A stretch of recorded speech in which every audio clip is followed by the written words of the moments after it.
Ahoy there, landlubbers!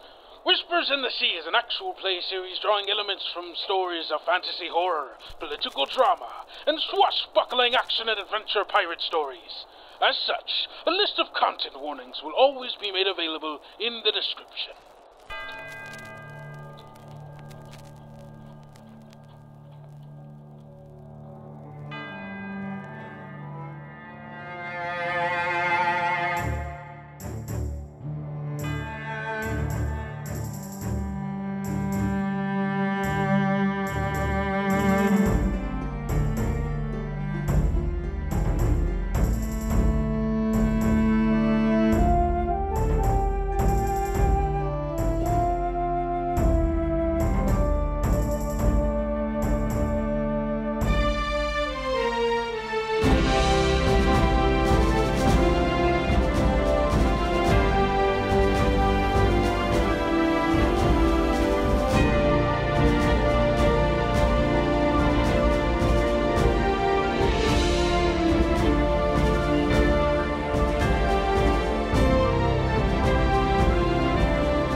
Ahoy there, sailors, and welcome to another episode of Tales Yet Told, an actual play podcast dedicated to telling weird and fun stories full of imagination, thoughtful characterization, and inclusivity. I am your most humble of game masters, pirate lords, and sweet little deck swabs. Dock swabs? Hey, I'm Kendrick, or Kendo if you prefer. I use they, he pronouns, and with me today, as always, are the loveliest crew a captain could ask for. Starting with Hilda. This is so much energy that I need to now build up. All right, I'm Hilda. I'm here. I'm ready to play. I have the energy. Let's do it. What pronouns? What pronouns? Oh, no, those are secret. No, she, her. Secret pronouns. She, her, for me. And then I play.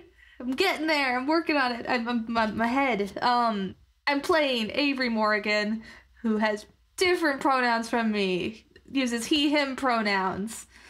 Okay, I'm back. We're doing it. Yeah, you know who else is back? Ellis. I'm back. Because I'm the most consistently available of everyone. Hello. I play Thorin, who uses he, him pronouns, and Edloris, who uses she, her pronouns. I'll be playing Edloris exclusively in this game for reasons that will soon be explained, and I personally use they, them pronouns. Yes. Now, the reason that Ellis is playing only our fair Edloris is because, well, there's only the three of us here. Avery, Edloris, and me playing 1, 2, 3, 4, 5. The rest of the world. As always, because that's how game mastering works. But yeah, we are doing, at this point, this will either be the first time you're hearing this, or the second time you're hearing this, or the third time you're hearing this, because we're doing different sessions focusing on our three little groups that have kind of split up during this period of time on land. Who cares about what the other two are doing? What's more important is that, well, you two are going into town, getting resources with Avery, Johan, the crew that Thorin kind of picked out, Nigel, Cecil, Rook, Nanette. Shopping montage. And of course, Edloris. We can't forget Edloris. Edloris is here. Can't forget Edloris. And Edloris has a voice, as Avery has found out and will continue to find out. Yeah, this is our game of Rapscallion by the Ashcan edition of Rapscallion by Whistler, who, if I'm remembering correctly, you can find them on twitter.com, and their handle is at art by Whistler? Fuck. No. Dang it. Art of Whistler. And you can follow them on Twitter and Tumblr. Yeah, so that's that.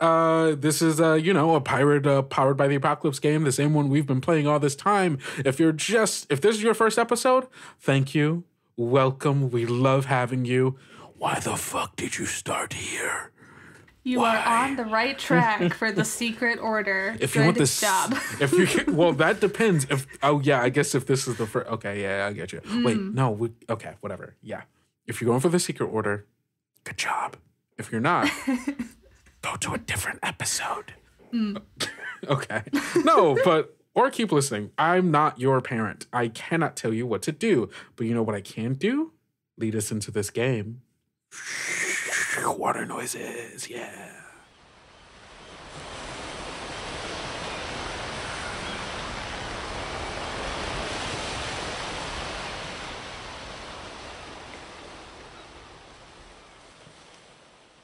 Our camera fades in, following our group from the Bois Perdu who have been sent out to gather supplies from a nearby settlement. Heading this group is the tall, dark-skinned, muscle-bound chef of the Bois Perdu, Johan. Flying around him nearby overhead and a little bit over the rest of the group as well is the large black-winged bird, Edloris, keeping watchful eye over the group. As 4 of the other crew members, as you would know, Nigel, Cecil, Rook, and Annette, are all laughing amongst each other, pushing, joking, ecstatic, full of energy, and so excited to not just be on land again, but to be able to experience a new place for the first time in quite a while. And trailing not too far behind is Avery. You've all walked here, it's been about an hour and a half since you all left Captain Hano, Thorin, Felix, and Katerina off on the beach and started trekking in through the woods to what is supposed to be the nearest town, but the road kind of is leading deeper and deeper inland, kind of towards these the mountainous valleys that kind of surround the tall kind of central mountain of this island, Exercitula of Espenoran. And it has been not a difficult walk per se, but it's getting difficult as it's going. Not only are you getting into this kind of higher elevation, the ground itself is starting to become more soft and pliable and wet as you are going along deeper and deeper down this road. As you're all walking, I gotta ask, Avery, how are you feeling right now? Avery's tired. He made, the poor decision. While it yielded a lot of good info and a lot of interesting results, he did stay up basically all night researching and looking into the arrowhead. So had a bit of a restless night before heading out now. He's trying to kind of get his head on straight again and focus up for this outing. Because I've been sailing for a while at this point. Mm-hmm. Have I been here before? Ooh. Have you been to this specific town that you all are going to before? Have I been to this island before? This island? Probably. Or would I have gone to more mainland? I mean, I think it's possible that you have briefly stopped in Soldado before, which is on kind of the other side of this island, probably as you were heading towards main island Espenoran. Probably coming in through the strait there, from Zeegeland to here, perhaps. If you want to have said that you've been to this island before, more than happy. Yeah, for sure. Okay. But definitely in a new area of this island. Yeah. That I've not been to. This isn't really, this part of the island, I feel like most people who are coming to this island who don't live here are mostly passing through so they can get to one of the main island. And so getting like this far deep inland probably isn't usually what you do, I would say. And not like a pit stop. And not what most people do either. This island, as you know, having studied history, I would imagine, you know that this island, this is more or less a buffer from everyone else. The main cities on the edges of this island are home to like military bases and like forts and like a lot of Espenora's navy is stationed on this island. It is not really a place that people come to a lot because this island, it is what separates mainland like big Espenora from the rest of the world. And so not a lot of resources go here as far as like building up like cities and like infrastructure in that way to these cities, to this island outside of military protection. Especially because I don't think this is a secret. Fort Lucha and the island that it, and the mountain that it is kind of built into is the home of one of the dragon lords.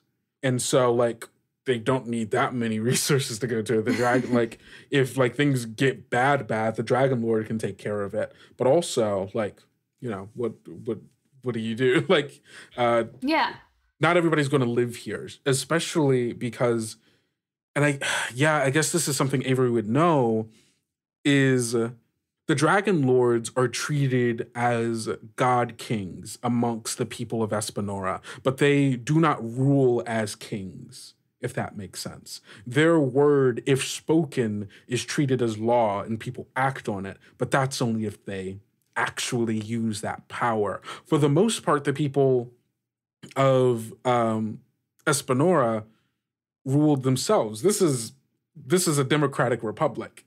Like they rule themselves. They choose the people who represent them. But if the dragon lords speak, everyone listens. The dragon lords also have a huge effect on the land in which they live. Areas around where a dragon lord lives, like the environment changes because of them. It changes to almost adapt to who or what that dragon lord is. And every time a dragon lord, on the very rare occasion that it happens, a dragon lord dies and is replaced by the new one that is birthed in its place, the weather and land change to the next dragon lord in the cycle. And the dragon lord that lives here in Exercitula doesn't have the traits that would make wanting to live around it good, yes. Attractive. Yes, it is the cycle of this dragon lord, you would know, is frost, storm, fire, and earth. 3 of the 4 aren't great to be around, especially when the weather and the land changes so abruptly to meet this new dragon lord. And so as you are walking up here, you see the never-ending storm, the darkened clouds of thunder and lightning that surround this mountain, constantly raining on the forest that you are heading deeper into. And then, sorry, just one more question about that. You say the new Dragon Lord. How new? Like, how abruptly has this all changed? Has this changed in Avery's lifetime, or has it been... No. The most recent Dragon Lord has been around for 84 years. Longer than you, but, like, not... But not There long are people alive yeah. who experienced the change from the last Dragon Lord to this one. So with all that, Avery's obviously, you know, a little bit tired, but is interested and excited in his own way about seeing this island more fully. He's read all this stuff, he's heard all this stuff. He, barely skimmed the surface when he's, stopped in port, but never gone inland, and is intrigued by this idea of seeing things like the never-ending storm and seeing how people live and adapt to it when they are here. Question: how does Eldoris feel? She's a little bit shaky from the battle that happened, still not being able to find Thorin. Cannons that screamed. There were just a lot of things that sensory-wise were just a bit much for her. So she's happy to kind of get into the market. And she wants to watch Avery and maybe talk to Avery more, because she thinks that he might be able to be a friend, and that's a rare thing for her. She's delighted to be able to be spending time with Johan as well, like more, it's kind of Thorin that she's kind of glued to most of the time, and she does quite literally like to stretch her wings. Yeah. Oh, and she's looking for treats. I mean, there's plenty here amongst the many different trees and bushes growing around here, different Oh, fruits. she meant the markets.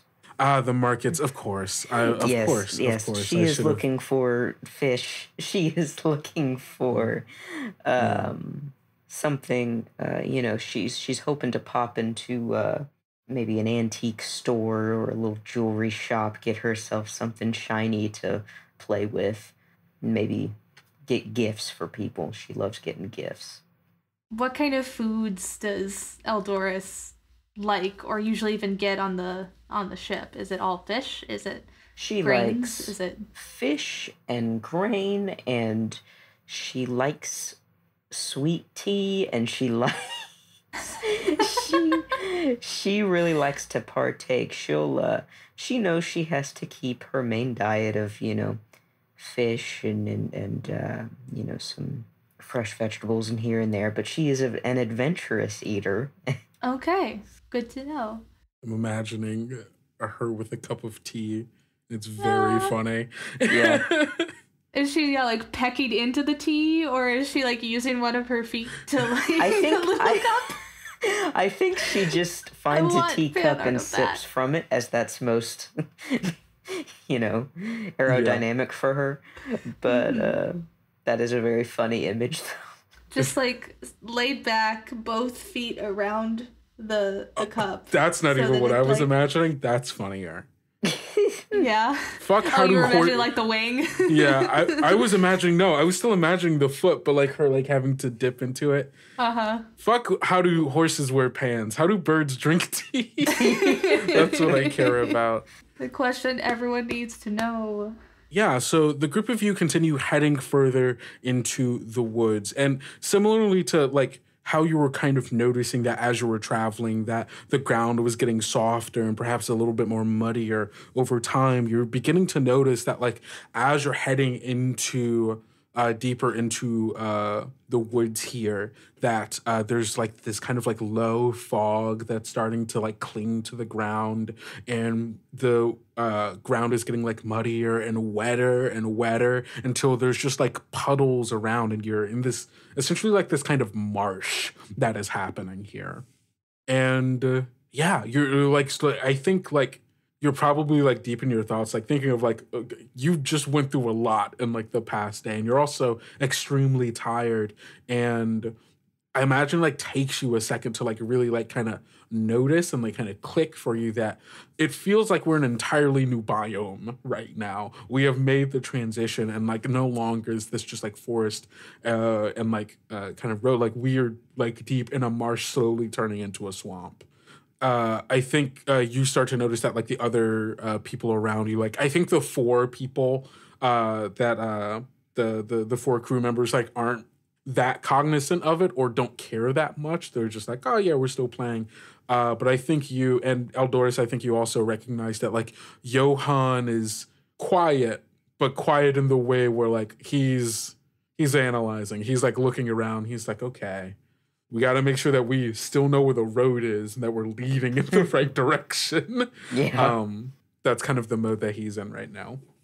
I would like to catch up to Johann at that point.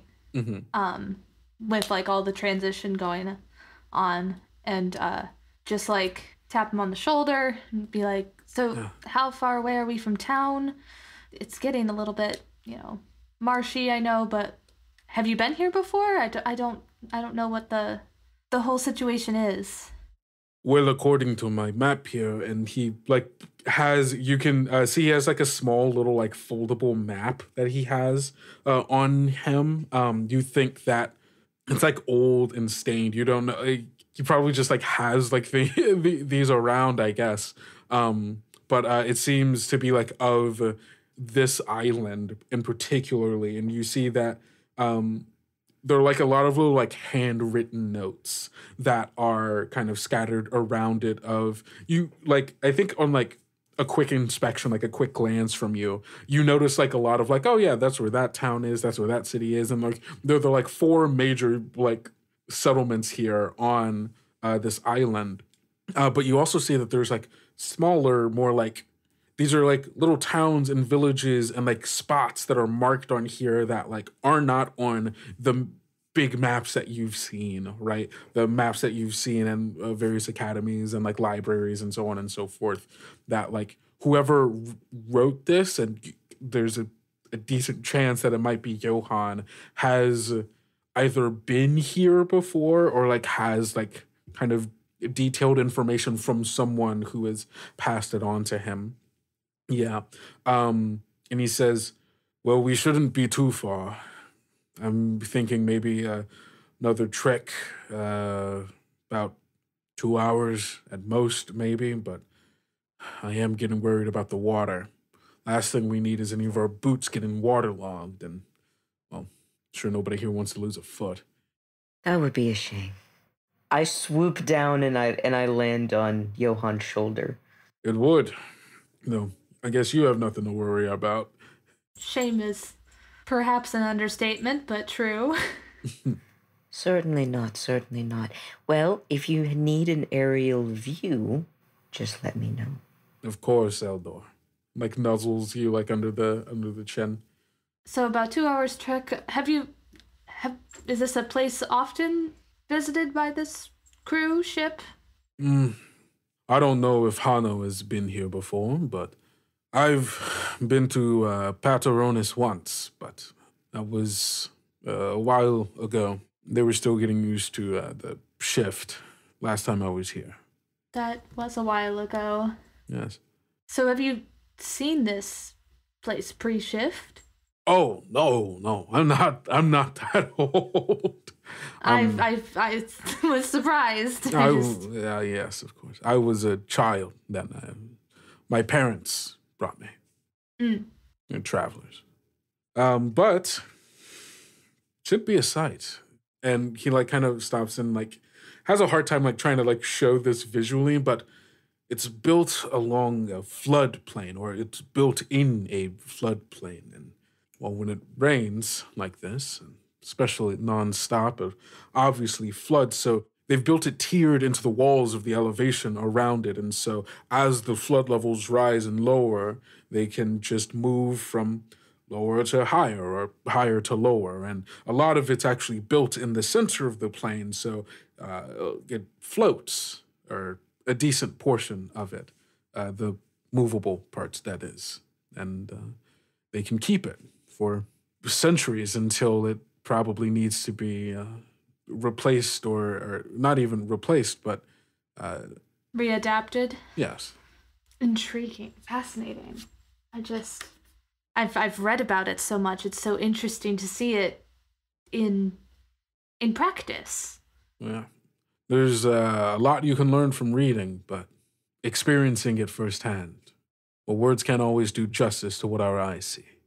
I try my best. I like hold up my notebook, my notes and stuff. But yes, it doesn't compare. It's certainly why I enjoy sailing. Well, if you get high enough, everything's just green or blue, isn't it? I suppose that is one perspective, Edloris. If only we all had wings, maybe we could see it. Have you seen it, Edloris? Do you see it in the distance? Yes. Bustling little town.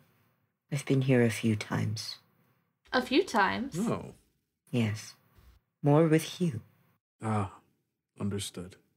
I don't think Avery understands that at all, but lets it go. Yeah. Yeah. And you all continue walking.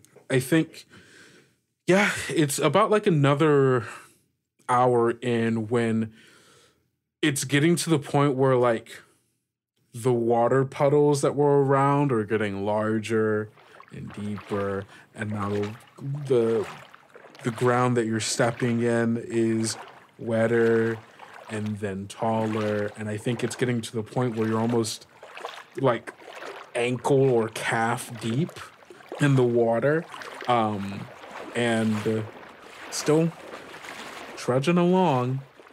Is it raining? Yeah, I think by this point, you're getting into the part of the forest where it is raining.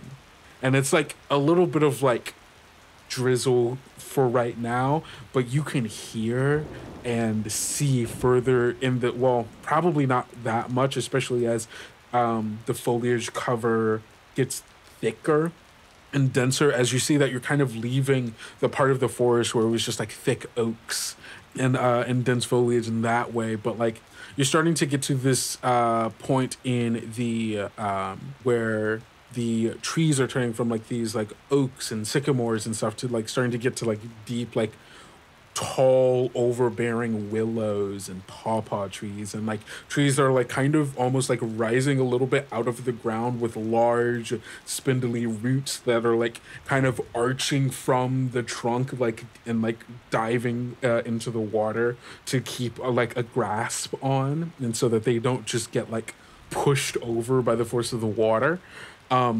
It's starting to get to the point where like you're like, we're gonna be wading water soon. It's not looking great. As it starts to like rain on us, this is not something that Eldoris is immune to. And she does not appreciate wetted feathers. So she timidly, after suffering for maybe 10 minutes, she looks at Avery and she says, Avery, I hate to ask you something, but can I? Oh, you can ask me something. Yes, absolutely. Oh, thank you. I couldn't help but notice that you do have a satchel. Now, I know I'm a large bird, but I'm not too terribly large. I don't think I'm too terribly heavy. Do you think perhaps I could just get in there?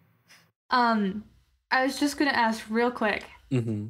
What's the temperature here? Is it cold as well as wet, or is it? No. Okay. It's hot. It's hot. It's humid. It's muggy. It's not great. Gross. Yeah. Okay. Okay. Well, as soon as the rain starts at all, I'm packing up my notes. I've put them into my satchel, which is like waterproofed. I would look at Eldoris as it's starting to rain, and I'd be like, I like open up my satchel and move around my notes. I believe I could fit you in. I would need, if you don't mind, I'd like to get you as dry as possible first. Important notes in here. Johann, you have a scarf, don't you? Can I dry on a scarf? Wrap me in the scarf, Johann, please. You see that he was about to like start using it to like wrap himself. He's like, Oh, if it's too much trouble, I shouldn't have said anything. No, sorry. Eldor, you need it more than me, and we'll like come over and like wrap you in it. Little burrito. Yeah, and like softly like place you into the satchel. Oh, thank you. I won't forget this. And she keeps a little bit of her snoot, just kind of not. I was about to say, like it's like a messenger bag sort of deal. So there's like a big flap, but like she could like basically be poked out between where like the end of it is, and like the part hangs over. That's exactly what I was thinking. Perfect. As you are setting this in, I think you start to hear whistling coming from a distance ahead of you.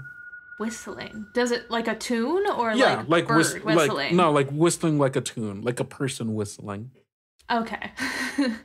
I would look to Johann. Is this a often traveled road? Should we Well, it is. be wary of whistles? Well, it is one of the only roads this way. Let's see. And like you see, he starts looking off in the distance, and I think like kind of in the direction that the whistling is coming from, and I think your vision kind of follows, and you see like further in the distance, there is like almost like a light, a lantern light on a shadowy like figure that is moving in your direction. It kind of bobs and weaves with the water as if it's like hanging from the like edge of a boat.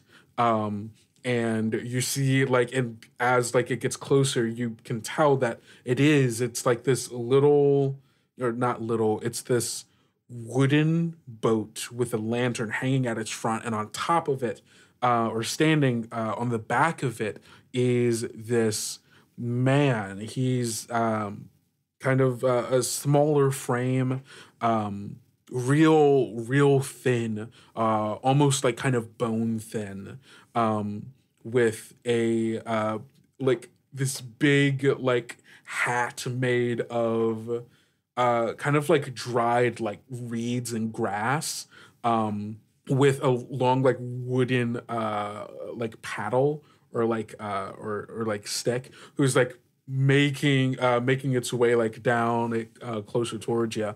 And yeah. Okay. I'd call out in Espenoran. I'd like to call out to them and say, hello there. You hear back in Espenoran, oh, hey there! Now what are y'all doing out here so dang deep? I was just making my way back from another group I had to take. If you had waited, you wouldn't have to wade all your way out here. And the boat like kind of pulls up next to you. You're seeing they're wearing like light linen clothing. It's kind of just like, it's like natural, like kind of like tawny brown, and with like white like cotton like inlined in it, I think, to help insulate it, and like long pants made out of it, and like a kind of like thin like almost like jacket, like not like a vest. And he pulls up alongside and he says, well, if you are looking to head into town, I can certainly help. We are. I believe we're looking for Pateronis. Oh, yeah, nope, that's just where I came from. And you hear a Johann also speaking in Espenoran. We would be much obliged for your help. How much will this ferry cost us? Oh, well, not too much. Let's see. There's 1, 2, 3, 4, 5, 6 of you. It'll just be 1 gold each of you. Oh, I can cover that.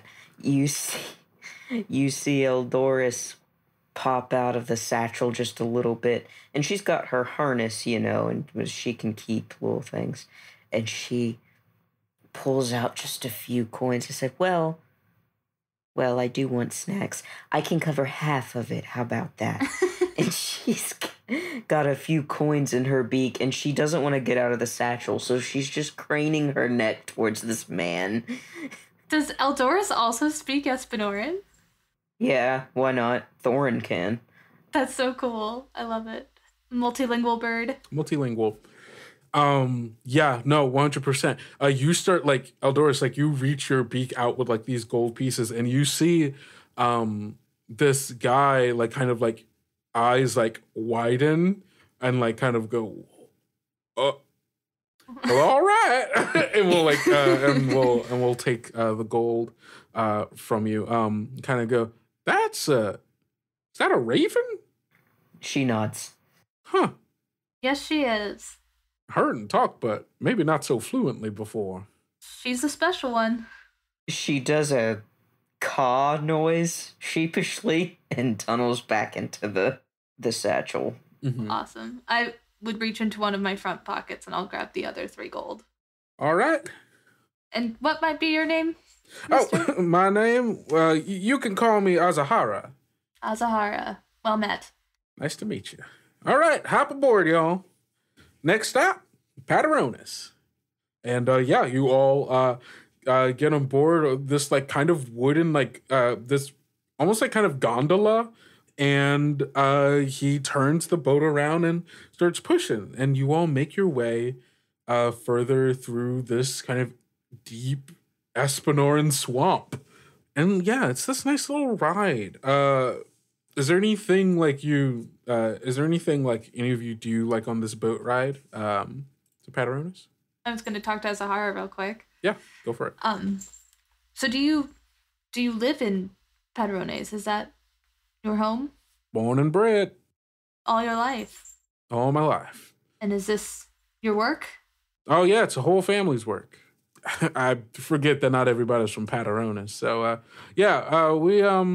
we see in Pateronis, all of us are, well, we're born knowing what we're going to do. Or, well, relatively, our families, each family has kind of built up a history of all the skills and trades of each family. And, well, when you're growing up and you're a kid, well, you learn the family trade. So vast majority of us just end up doing the same things that our fathers did, our fathers' fathers did, our mothers did, our mothers did.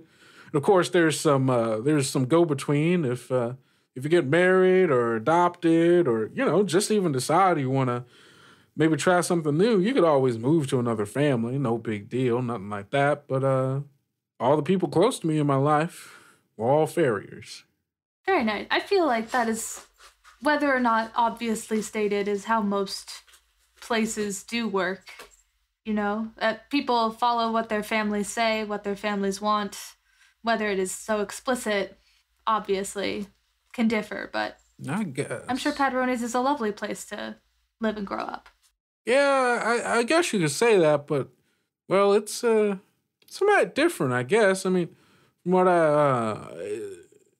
what I heard, I guess I should ask, where y'all from?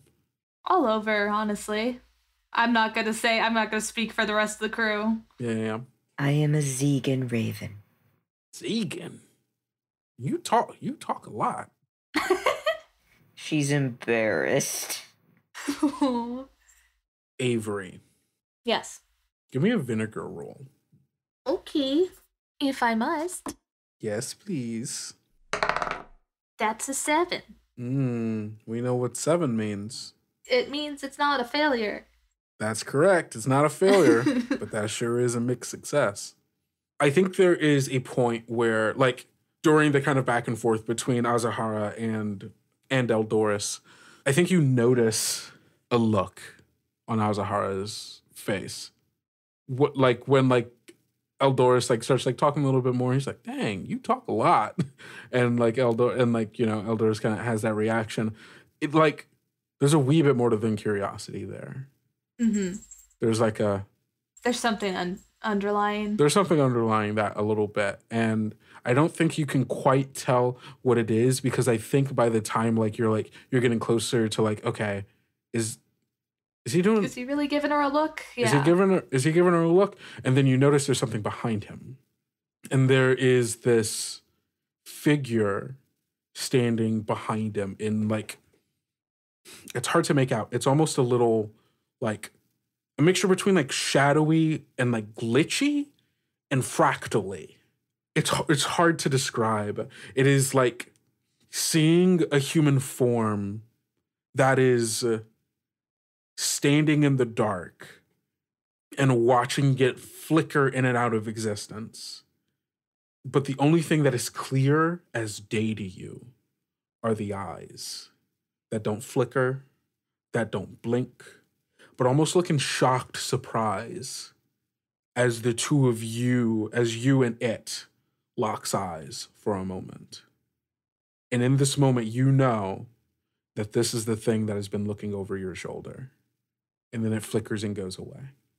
Yeah, I think after he says something to Edloris that just strikes me a little bit funny, I'm gonna just, I like rub Eldoris's beak a little bit, and just like put my bag a little bit more behind me than like firmly on my side. It was like a little bit, in front. I'm gonna just firmly turn it a little bit further away. Yeah, for sure.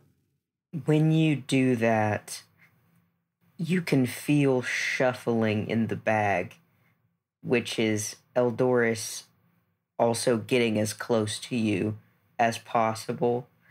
And you hear her say, under muffled breath that only you can hear, she says, "I'm sorry." And I just rub her beak again and murmur back to her, no, you're fine. And we'll just I'll keep talking to Azahara, but just like redirect from that completely, kind of. Yeah, and she knows to keep talk quiet about now. Something different. She's got Thorin's stern looks and lectures going in her mind about why this is dangerous. But she just got too in the moment and got too excited to spend time with you and Johan that she just forgot and was accidentally herself. And the boat ride keeps going.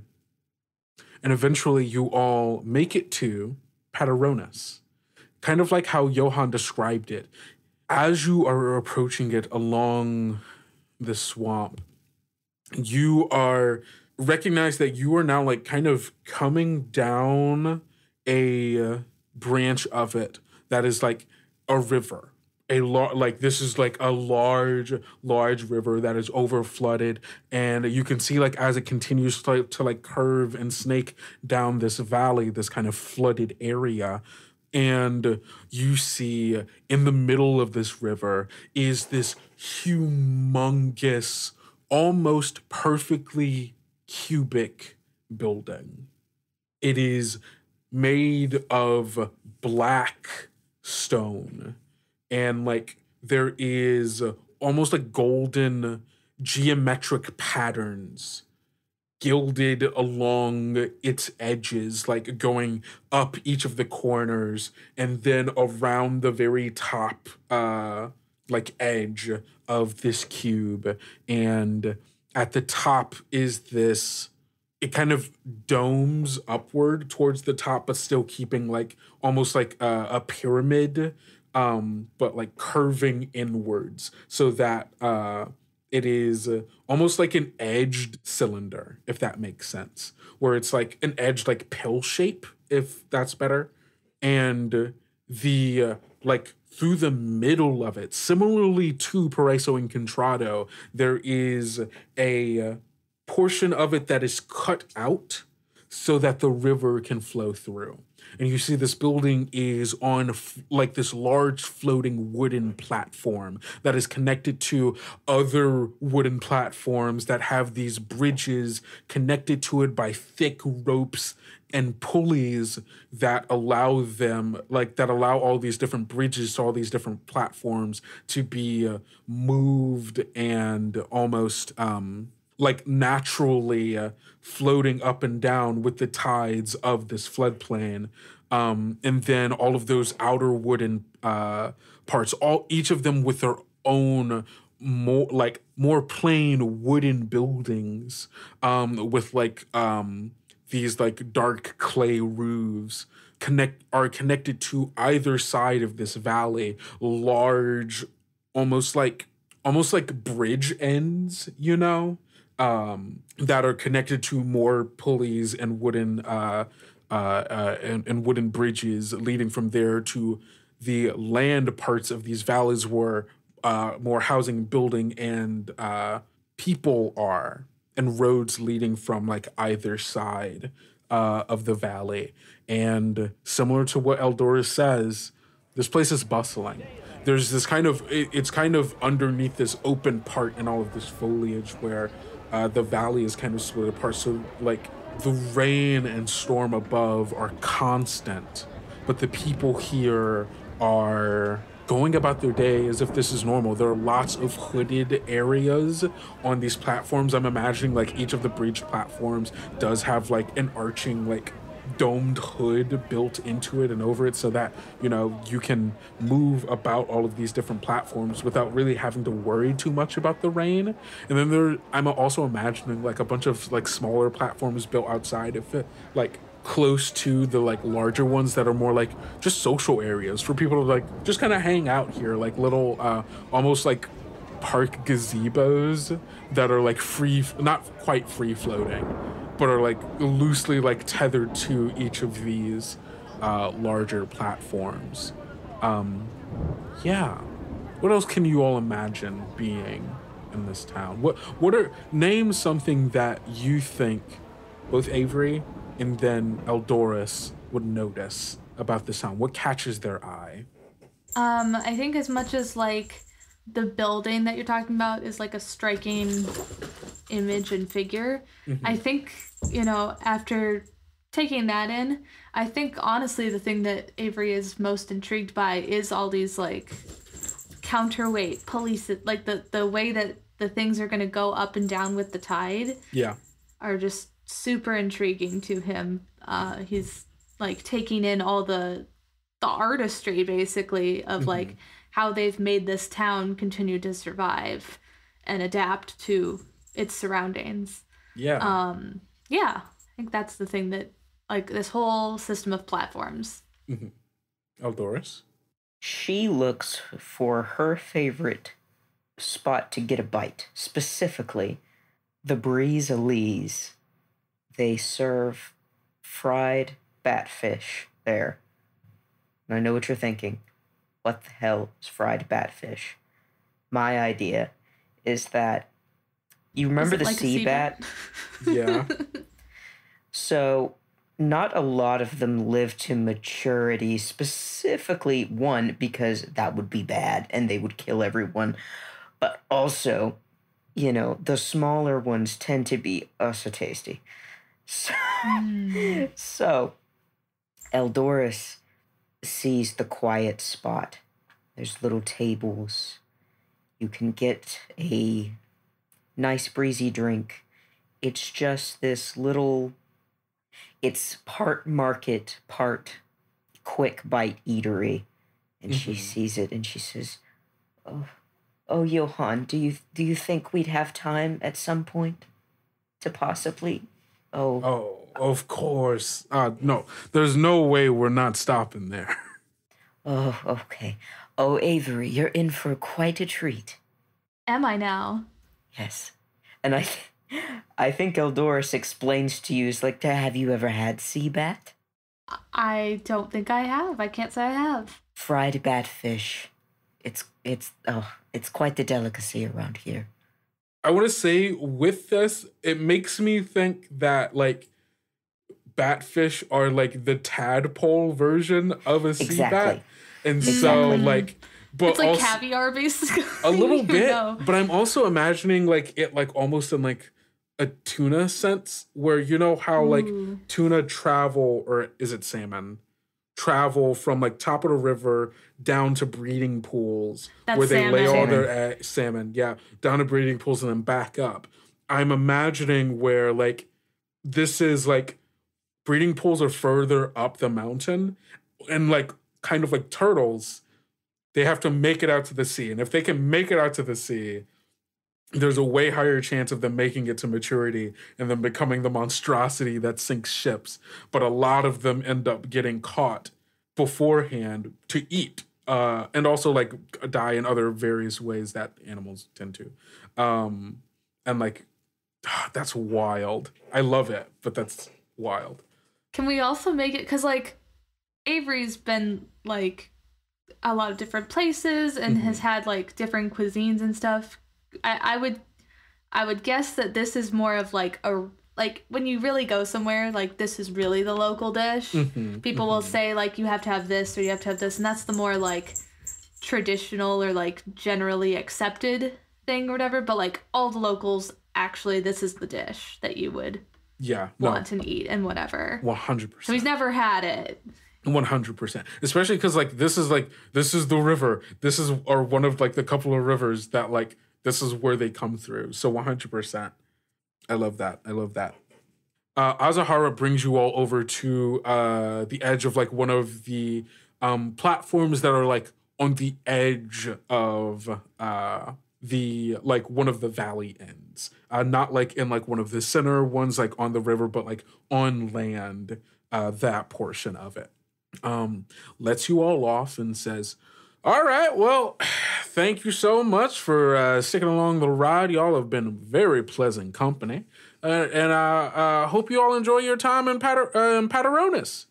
If you need anything, you know where to find me. On the river. And like with that, like pushes the boat and himself off like to free float along the river again as kind of salutes to all of you and starts heading away. Azahara's got good showmanship. I appreciate that. Oh, for sure. I salute back to him, yeah. Great. Awesome. I guess obviously Johan wants to go get some like food and supplies, I'm guessing. Looking around at this town, you said it was, busy, but it's obviously not like one of the main ports or anything like that. Does it look like... Yeah. It's not frequented by anybody. Mm-mm. Does it look... So it's pretty rural overall? Yeah. It's incredibly rural. This is like as countryside as it gets. Yeah. There is a road that leads from here out of the swamps, out of the woods, and like towards the southern edge of this island, and then a road that leads like up towards the mountain, up towards the fort. But this is like you have to go very much out of your way to get here, and so it very much is just like this is a community that is not insular, but is geographically disconnected from most other places. And so it is very rural in that way. Yeah. I think taking in the town and the vibe and everything like that, I think Avery resigns himself to holding on to his letter longer. He's pretty sure it's not going to make it anywhere quickly, if at all, if he tries to hand it off to somebody here. And it's an important letter. He doesn't want it getting lost. That's fair. I think he's just going to like mentally tuck it back further again and look to Johan for where their next where he wants help or wants us to go. You see that Johan is talking to the four others as they're like kind of breaking down responsibilities. Okay, you need to find a place that can help us get lumber. You need to find a place that can help us transport it. You need to find a place to go get tools to like replace some of the ones that are either like need to be replaced or broken or something new that we need from the list that he was given by Thorin. And then like stuff like that.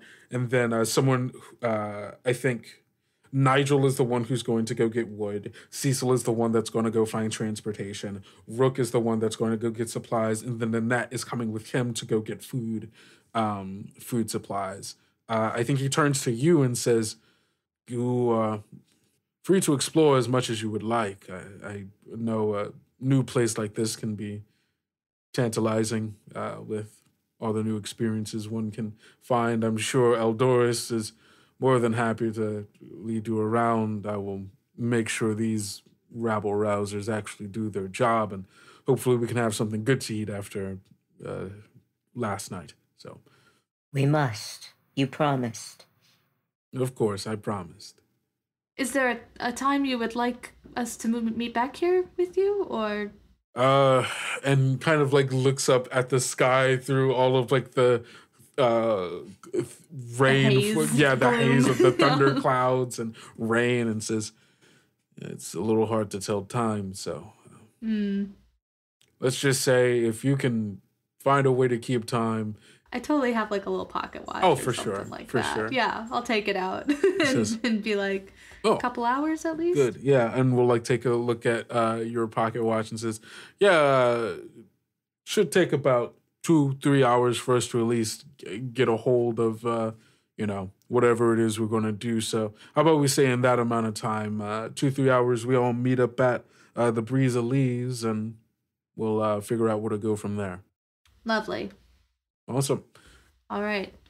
How close are we to that big building? You said we were on all the docks and stuff. Yeah. How far is that off? You're not that far away from it. I mean, it's going to be a walk to get there, right? But it is like the central building here in this town. It's pretty easy to get to, as it seems like almost like the formation of the city and like the way in which like buildings are placed and how all the platforms are arranged kind of are centered around this building. So there are multiple pathways and vectors to get there from basically anywhere in the city. It's the gravity center of this town, basically. Yeah. It's okay. Great. Well, I would just open up the flap a little bit for Edloris and just look down and say, well, you've apparently been here before. Aside from your lovely spot to eat, is there anywhere you'd like to go? Well, we can see about some markets. There should be, it's always changing names, but there should be a jewelry store in the square. There's the big ominous building down the corridor. I'm not actually sure what that is. I've never gone in. But perhaps we should see it out. Yeah, if you don't mind, Edloris, I'd like to at least look into it, and then we can maybe stop by and get you something shiny. I'd like that. All right, let's do it then. Okay. And I will start walking off towards that building. Of course. You start walking off towards this building and you are seeing you're getting a good taste of what this town feels like. It is bustling with activity of just the people who live and work here. There aren't again, this isn't a heavily populated area by visitors and travelers. These are this is a small rural town but there is an energy here of people live in this space, not just live in it, if that makes sense. People take up space. People are happy to. They are almost invigorated to be in this space and interact with each other. And all the various jobs in which you get this sense of the way in which things work here is so clear to everyone who lives here. And being a part of that and working in it seems to give them some kind of satisfaction where we've all lived in big cities, right? Relatively big cities or a city, Yeah. They don't have to worry about even visiting bigger cities or living in a relatively large city myself for most of my life. It's really hard for me to connect to St. Louis as a city because I didn't really do much in it. It was a place that I lived in and a place where I went to school in and a place where I grew up. But I personally didn't explore it all that much. And it's so huge. Sometimes it take 30, 45 minutes to get from one part of town to another part of town. And that's not clear way across, right? It is so incredibly large and dense with population and so much going on that I didn't even do a fraction of what is available in that city. It was hard for me to figure out where I fit in that, which was very different from how I felt living in a smaller town like Columbia, where it's I can walk most places, which meant I wanted to be doing things because I could just walk there, but also there's this feeling of I could be walking anywhere and I will run into someone that I want to run into, that I want to talk to. I'm oh, that feels good. There's an amount of surprise or oh, if I go out, I might see some people that I know. That's kind of good. It's that part of the ruralness of that town that I think you're starting to get into. And also the genuine happiness of the people who see you, who are oh, hey, a visitor that I haven't met. And they kind of get a look at you and a lot of them try to greet you in broken Marvellian. Not thinking that seeing you, I'm oh, that's not an Espenoran. And they're hey, how's it going? In this very cordial, authentic way of seeing someone and you see vendors or stuff who are like trying to like doing the thing where they're like trying to call you and like, hey, do you want to buy some stuff? But like in a way that doesn't feel like predatory, if that makes sense. Doesn't feel sleazy or yeah. Yeah. It feels like someone's like, oh, this is a new person that I can sell to that might want some of the stuff that I want. Hey, come over here. That's the kind of vibe that you're getting from this place, I think. I'd say that like overall with like all these interactions, you know, politely responding back in Espenoran because it feels like the correct thing to do, even though they're greeting me in my language. Yeah, you get the surprise like, oh, he speaks kind of deal. Yeah, I would imagine that their dialect is like I speak like proper Espenoran, and their dialect is probably a little different, but 100%. You speak what would be like high Espenoran of like, this is what like nobles and like this and like the cities on like the major islands speak. 100%. Yeah, they've got a slangier version of it, but like I totally can understand it, and I would like politely look in at their stalls and like say hello back, but like I'm gonna just keep I have a mission and I'm not gonna be distracted from it, kind of thing. Yeah, for sure. Eventually you make your way down all of these different paths and to this large black stone building. I think the platform that it's on, like in the wood around it, you can see like kind of carved into it are all of these various like geometric patterns, almost as if like, you know, those like large like stone tile, like almost like mosaic tile patterns. Yes. It's like that, but carved in wood around, like kind of like using like a circle as a base for this wooden platform circling around this cube, and like centering on it. And I think that there are on each of the four sides, or on both of the two sides of this cube is like a door to enter.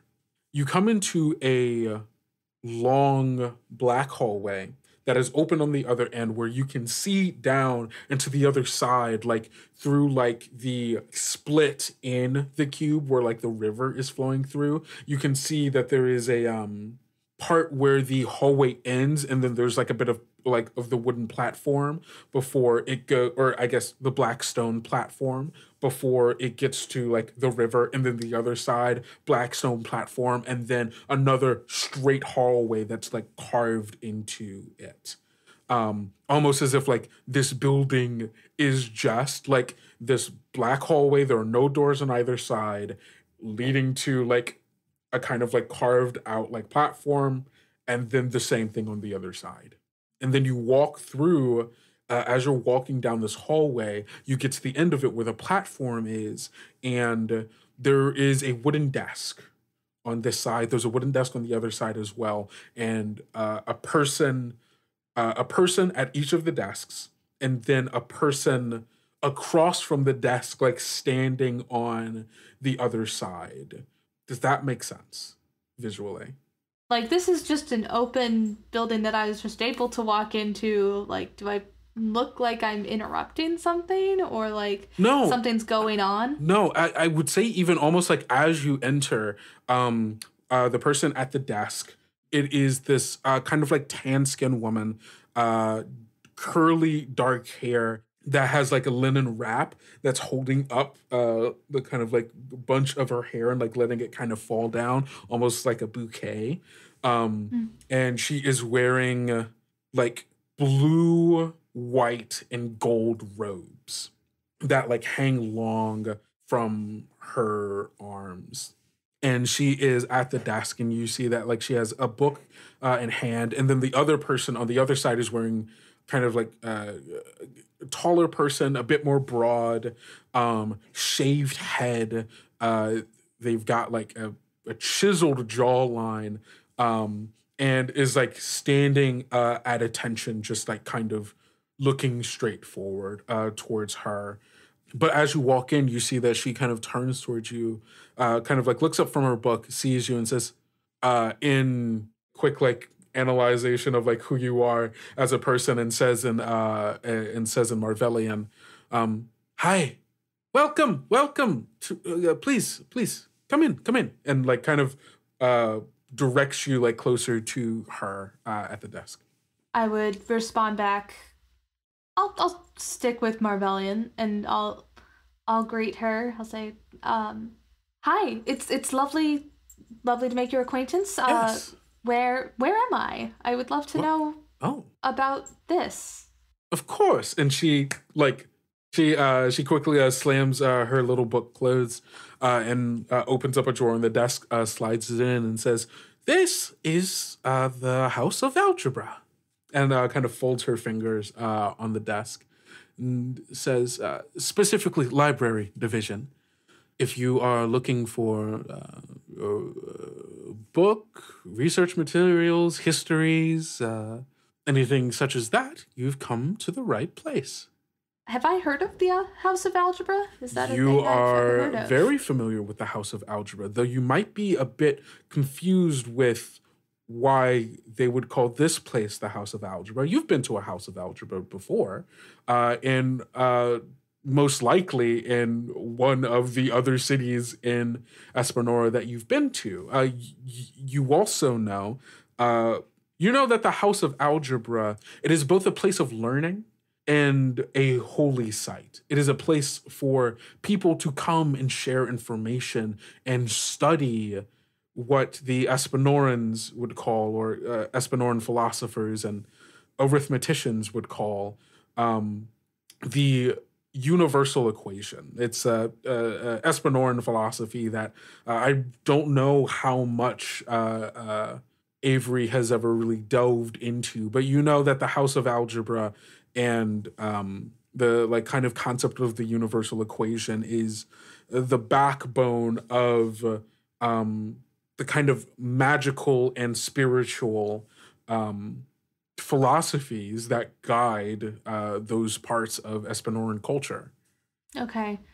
So, obviously not a one-to-one or anything, but the universal equation is like their holy icon almost, or? Well, the universal equation for Espenorans is more of, there is a universal constant that allows all things to exist. There is some... Is it the Force? Sorry. It's not the Force, because the Force, at least in Star Wars, is like this... It is a thing that is alive, if that makes sense. It is a thing that is changing and balances itself through, the metaphysical means of like, if the dark side or the light side has power, all that. The universal equation is a constant. It's not alive or breathing. It is just a thing that is. It allows for there to be form. It allows for there to be action and reaction. It allows for when you hold an apple and you drop it, that it will fall. It allows for the color blue to be the color blue. It is the thing that makes the world possible. With like a greeting, like, a common greeting or something, would you say like, may the constant remain or something like that? Like, would that be the idea of like... I'm going to be honest. I don't think that they're interested in things like that. I don't think there's an interest in... It is spirituality and religion in the way that it is ritualistic study and practicing of a universal truth. It is kind of in the way that like someone who practices witchcraft, right? Where it is a knowledge and study over universal truths and like symbolism and the way and like patterns and how things react to it is science that it is science and spirituality. It is the understanding that these are the things that allow us to be. And so the practicing and study of that is worship to that which allows us to be. There is no God, quote unquote. It's not a worship of a thing that has made the universe. It is a appreciation and study for what allows for the universe to be and what can we learn from that order that allows that intrinsically brings, if that makes sense. Yeah. So like I guess the question I'm having is like, so the constant is obviously like a singular idea. The universal equation is a singular idea, but is it a study of like all the things that like yes. Is this just like a university? Like is that there are houses of algebra that are our equivalent of a university, a place where people go and study. There are also houses of algebra where people go and like kind of like a salon, right? Or an Aristotelian like a gathering of like philosophers to talk. There are houses of algebra that are libraries. There are houses of algebra that are workshops. There are houses of algebra that are painting studios.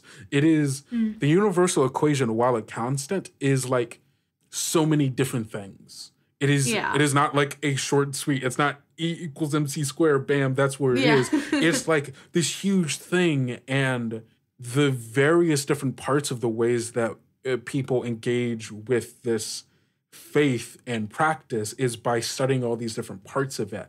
And all these different parts of it is just life. Yeah.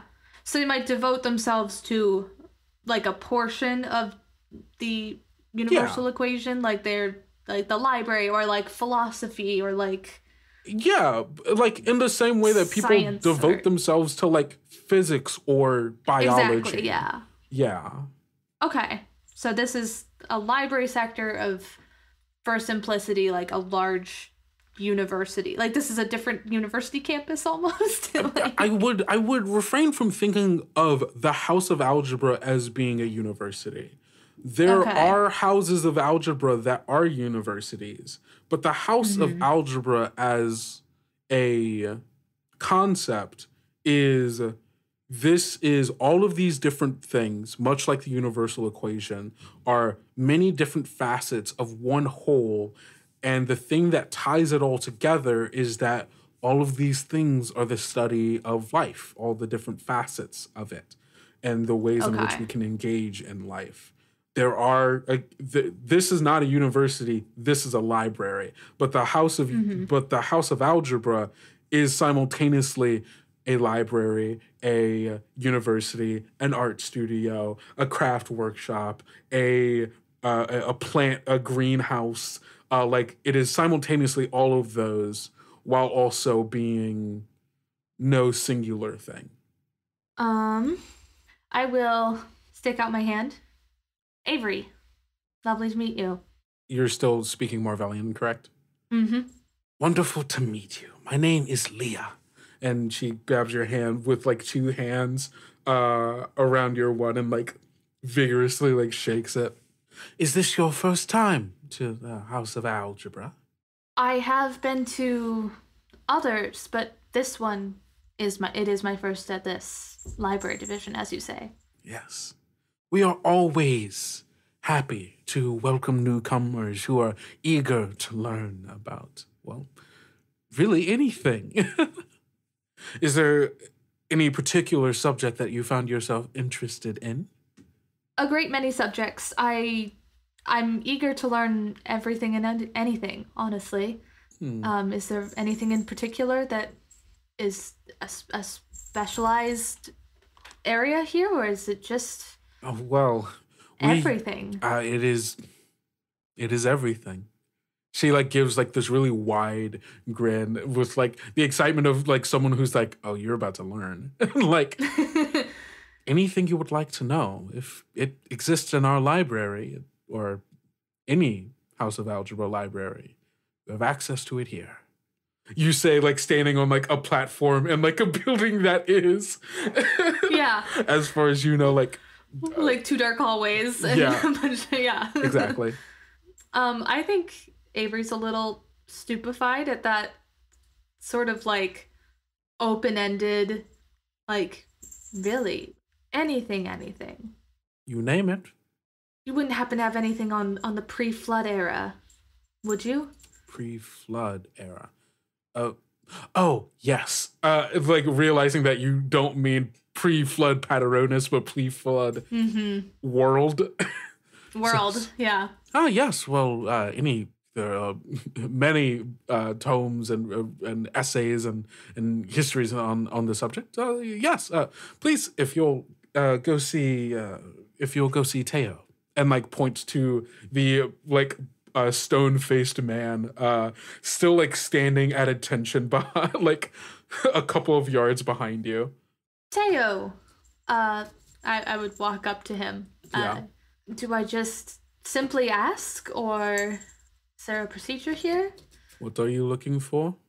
Pre-World Flood era books, knowledge. You see his eyes kind of roll up a little bit as like he is thinking, and then he looks back down to you, nods, turns towards the wall of the building that was like facing the hallway that you just came out of.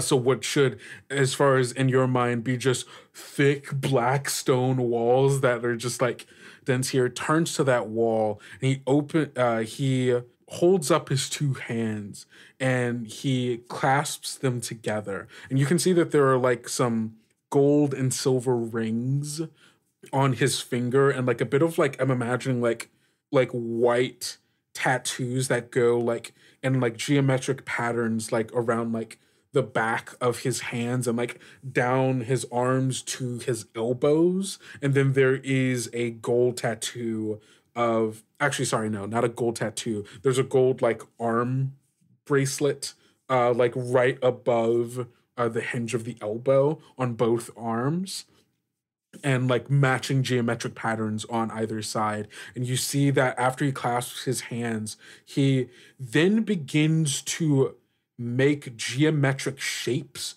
with his hands and fingers, almost like, have you ever seen anyone do what is it fucking called? It's like finger. Oh, yeah, I know what you're talking about. I'm pretty sure it's finger tutting. Yes, it's very similar to finger tutting. Are you familiar with this, Ellis? It's similar to voguing. It's similar to voguing in that it is specifically about hand, arm, finger coordination rather than like a full body thing. But it is, and that music comes. Yeah, there's dubstep. Yeah, no, there is not. No. But no, you see as Teo begins to make geometric patterns with their like fingers, hands, and arms, and like moving them in all of these like what seem to be like rapid, highly coordinated, and highly precise movements. And you begin to see the wall in front of them fractalize and like almost like the mirror dimension and like Doctor Strange, where like it's like polygonal like triangles folding in on itself, and like kind of opens up this hole as like you see the black stone move in this like almost like eldritchly like geometric like folding pattern in on itself, and opens up another hallway, and then like stops, like kind of steps out of the way, and then like motions you to enter. I do so enthusiastically. Yeah. I'm like touching the wall as I go, and like barely like skimming the wall. 100%, and it's smooth. And as you walk in, touching the wall, you take like 2 or 3 steps in, and like you don't feel any of the like fractal texture that you like literally just saw this wall take shape in. And like 2 or 3 steps in, and then like all of a sudden there is light, and you find yourself in another room, huge, that is a library somewhere that's not where you were before, where it is this huge like wall to wall and like multiple like tiered floors of bookshelves and like long wooden tables with like lanterns in the middle, like hundreds of people in this room. Like you are in what feels like a stadium, the grandest library you have ever laid your eyes on. Large stained glass windows on the walls leading out to sun somewhere. It is like, I'm imagining like these large geometric chandeliers, and like it is like stone and marble, and like it is the finest thing that you've ever seen. And you're here in this library, you and Edloris. Is it like I've entered it and like I could still see the plain like Yes. dullness behind me and everything? Like it's like it looks like it's fully attached to all this. Yes. Yeah, I turn back around and I like make eye contact with Leah again. You can't see Leah from here because she's down on the other she's thing. Down the other way? Yeah. Oh, okay. Mateo, I guess. Mm-hmm. I just asked, where is this? The House of Algebra. Yes, but somewhere else? You Here? you see a smile on his face as he says, "It is nowhere else. It is here. Every house is the same house." Avery's obviously like learned about the House of Algebra and like knows generally like some bare bones concepts because it was not something that was well taught in his circles. Yeah. In the Holy Marvellian Empire, like Exactly. the House They're of like, Algebra here's this and, like, other thing. yeah, and like arithmeticians, like they're like kind of right, but like that's mostly nonsense from like their perspective. Yeah. Yeah. So I think this is just like a whole unveiling of like possibility to Avery. And I think he then says, so all houses are this house. He nods. If only there was time. And I would assume that anything here stays here. He nods. As it should, as it should. I think I will go back down the hallway into that cavernous library and start just like looking and like. What are you looking for? I'm looking for anything to do with the religions and mythology of the pre-flood era. I'm gonna choose that one. I'm gonna tell you right now, you're going to have to be more specific. This library, more specific. I have to like find like a thing I want to look at. Yeah, because the section section of the library they sent to you is specifically the area where all of those books are. This is specifically this whole thing is that. This is just that part of the library. Avery wants to live here forever. There are many people who basically do.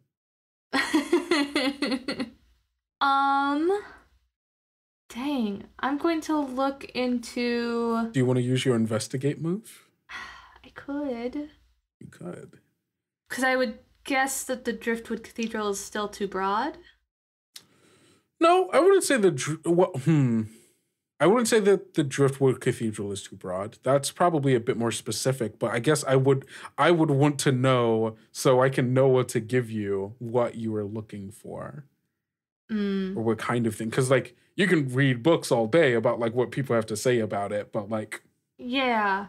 Would I understand that this is just like a collection of like every text that has been written about it, or is it a curated selection of like these are general truths? Or I think you get the sense that in this section of the library is every text that the House of Algebra has been able to get its hand on, be it first editions, be it copies, be it like copied like transcript, like manuscripts of everything that they could get their hand on. There is no curated selection here. This is there's everything. No filtering system, there's no filtering. Basically. This is everything. Okay. Yeah, I suppose I should use, like, investigate, like you say. Yeah, if you because that'll help at least narrow it down, right? Where it's like Yeah. you get to ask one of those questions, right? Or you could use or well, you haven't really found like strange, dangerous knowledge. You could do that based on whatever it is you may find for Sea Scholar, but I feel like Mm-hmm. investigate makes the most sense here. So when you investigate a scene in detail, roll plus vinegar. That is a 9. 9. On a 7 to 9, you get to ask one of the questions.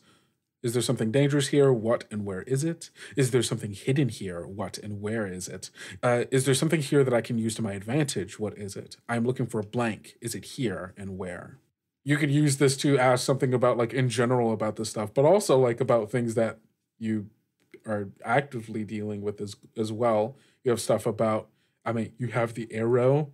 I You know. I know. That's what I'm yeah, like. yeah, I'm like, yeah. Avery wants to know all these like grander things, but there's also like the arrow is here, and then like the like Driftwood Cathedral stuff and pirate stuff, and like there's all kinds of different Your curse.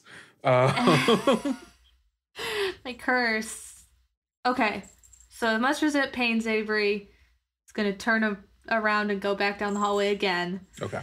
after like just seeing and taking in just like the vast amounts of knowledge that are surrounding him. Yeah. And he's going to go back to Teo and he's going to ask, would there be a good place for me to look into Belanutian wayfinders or celestial comets?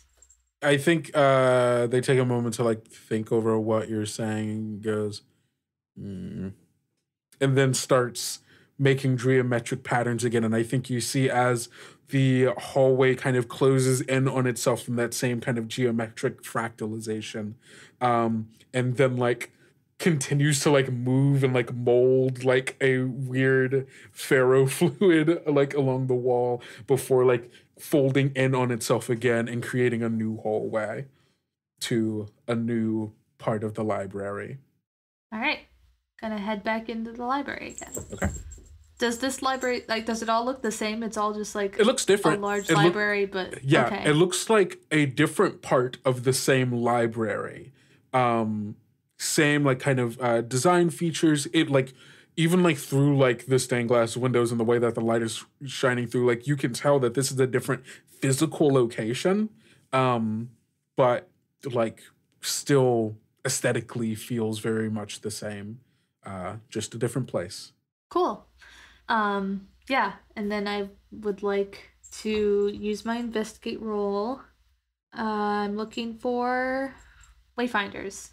I'm looking into what Bryn is. Gotcha. Also, And it's how she- Wayseer as a heads up. Wayseer, I'm sorry. Yeah. No, you're Wayseer. fine. You're fine. So you're looking for information on Wayseers. Is it here and where?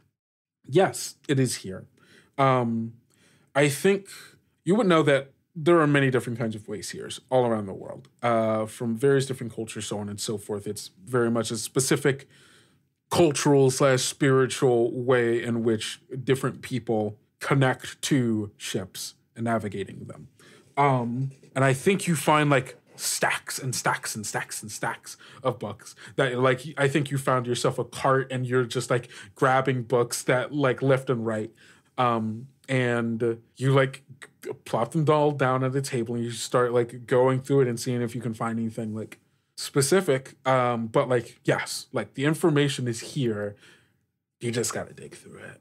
And that's going to take time. Okay. As Avery like sits down and like starts like going through shit, and like finding himself like almost like pulled into this like I'd like to take Eldoris out and like get the scarf out off of her to like let her stretch her wings again and such. She appreciates it. She looks up at you if she's perched on your hand for a bit while you're doing this, and she says, Avery, I can tell how important this is to you. Why don't we skip the jewelry store and you spend all the time here you need? Oh, but Eldoris, I would never. I can want get to take that shiny off. things anywhere. I can see in your eyes that this is important to your journey. I I deeply appreciate that, Eldoris. Of course. Also, Eldoris, I don't want to, like, elephant in the room. You're not a normal bird. And I'm very intrigued by that, but I don't want to overstep in any way here. You're not overstepping, and you're right. I'm not a normal bird. Not anymore. Okay. I would love to know more at any point. Obviously, it's probably a very private subject for you, but... Thorin would probably be upset if I told you, but between you and me, Thorin's not here. I could keep a secret.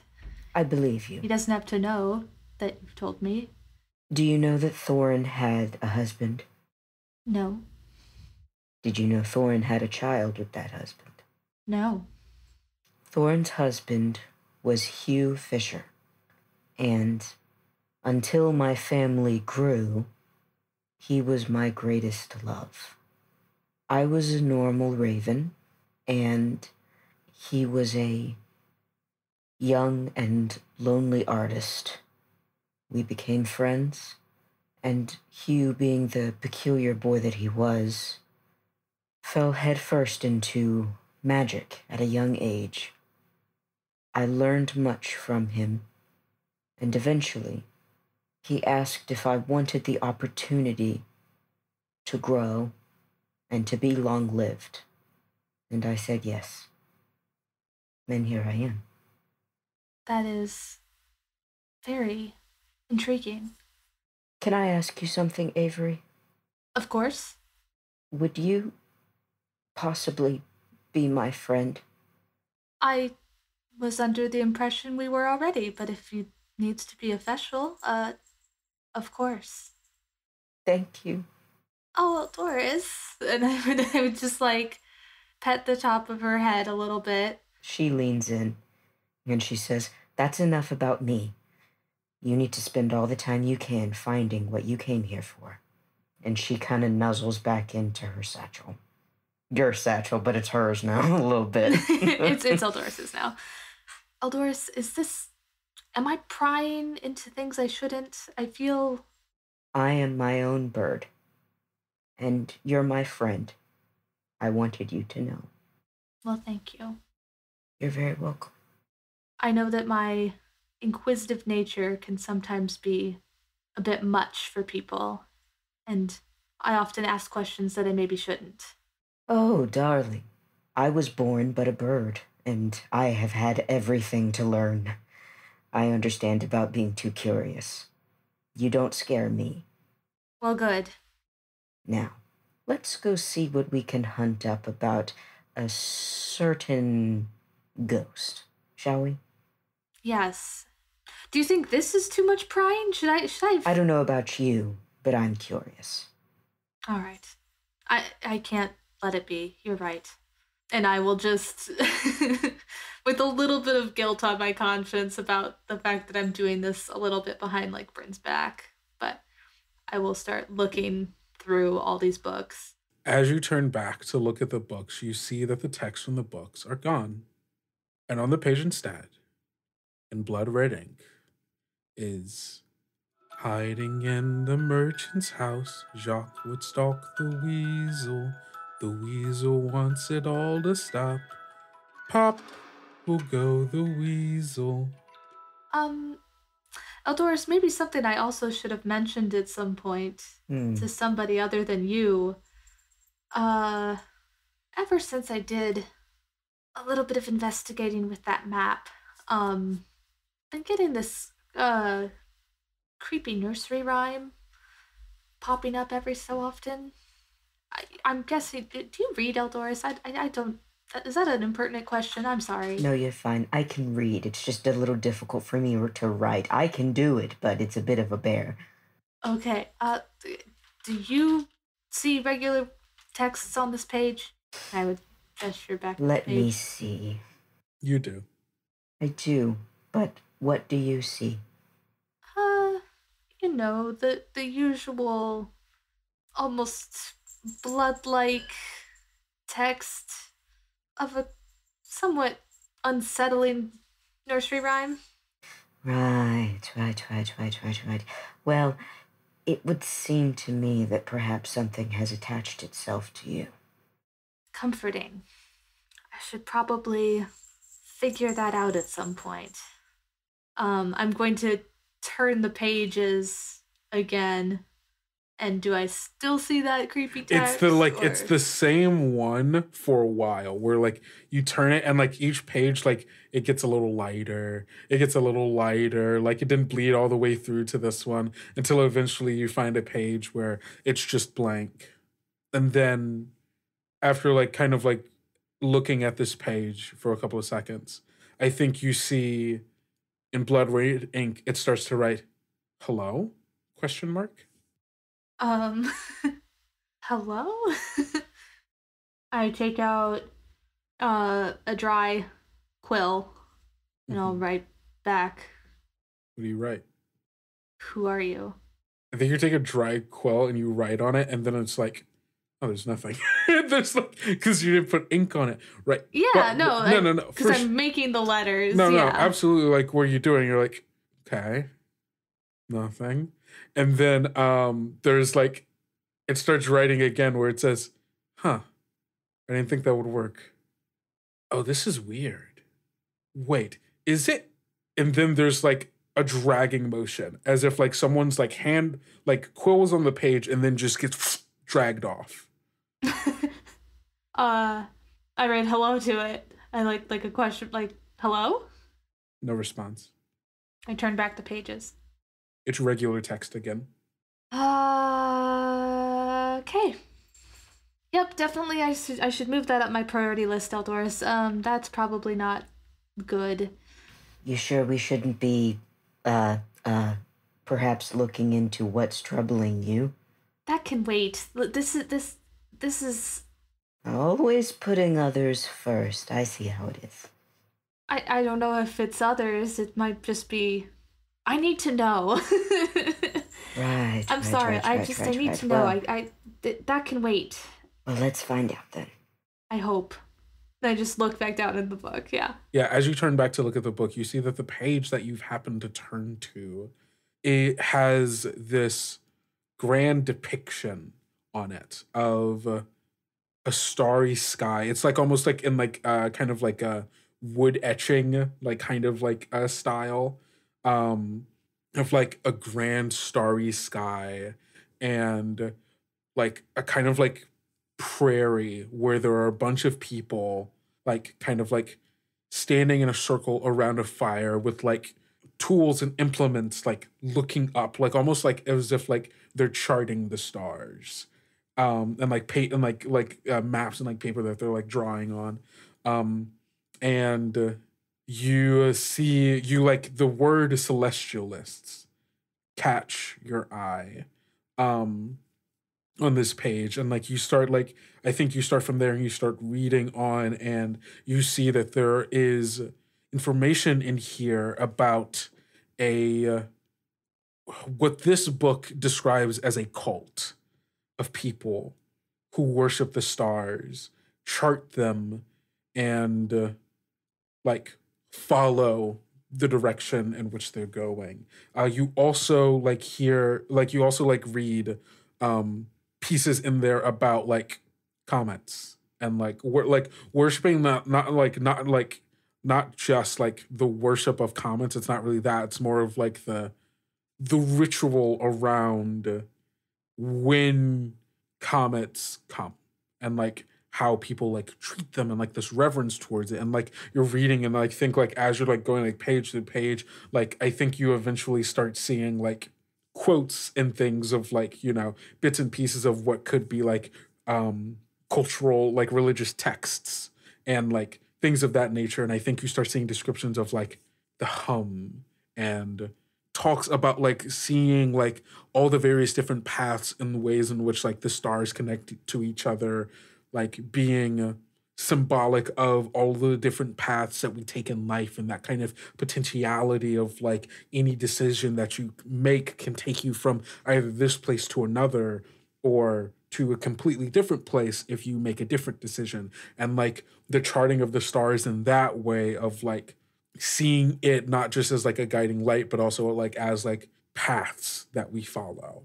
And I think something about that really catches your attention, both being kind of tied to this hum that Bryn keeps talking about, but also your experience with the arrow. Mm-hmm. And I forget, I've never felt the hum, right? Or did Bryn tap me into that when I connected with her? You feel I think the closest time you felt the hum is when you touch the arrow or try to touch the arrow. Okay. Yeah. Do I see anything about ghosts? Ghosts. Related to this? I don't think in this book, no. Okay. Great. I will convey all those things to Edloris as well, because she just told me about that she can read and that she can write, but I'm guessing it's easier if somebody else She's just probably tells her. reading over your shoulder, to be perfectly honest with you. Yeah. Great, perfect. Edloris, how long have you been sailing with Bryn?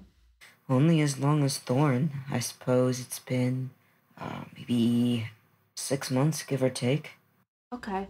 Have you ever felt this hum that this refers to?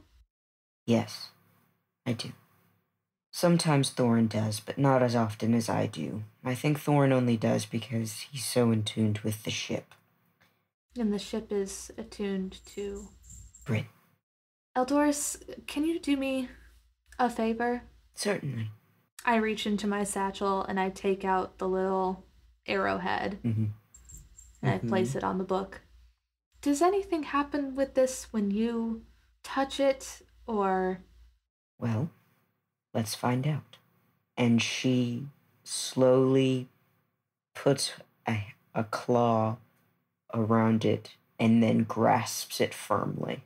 As Edloris reaches out towards this arrow shard, you can feel the light thumping of the hum, the reverberation of potentiality as your claw grasps it.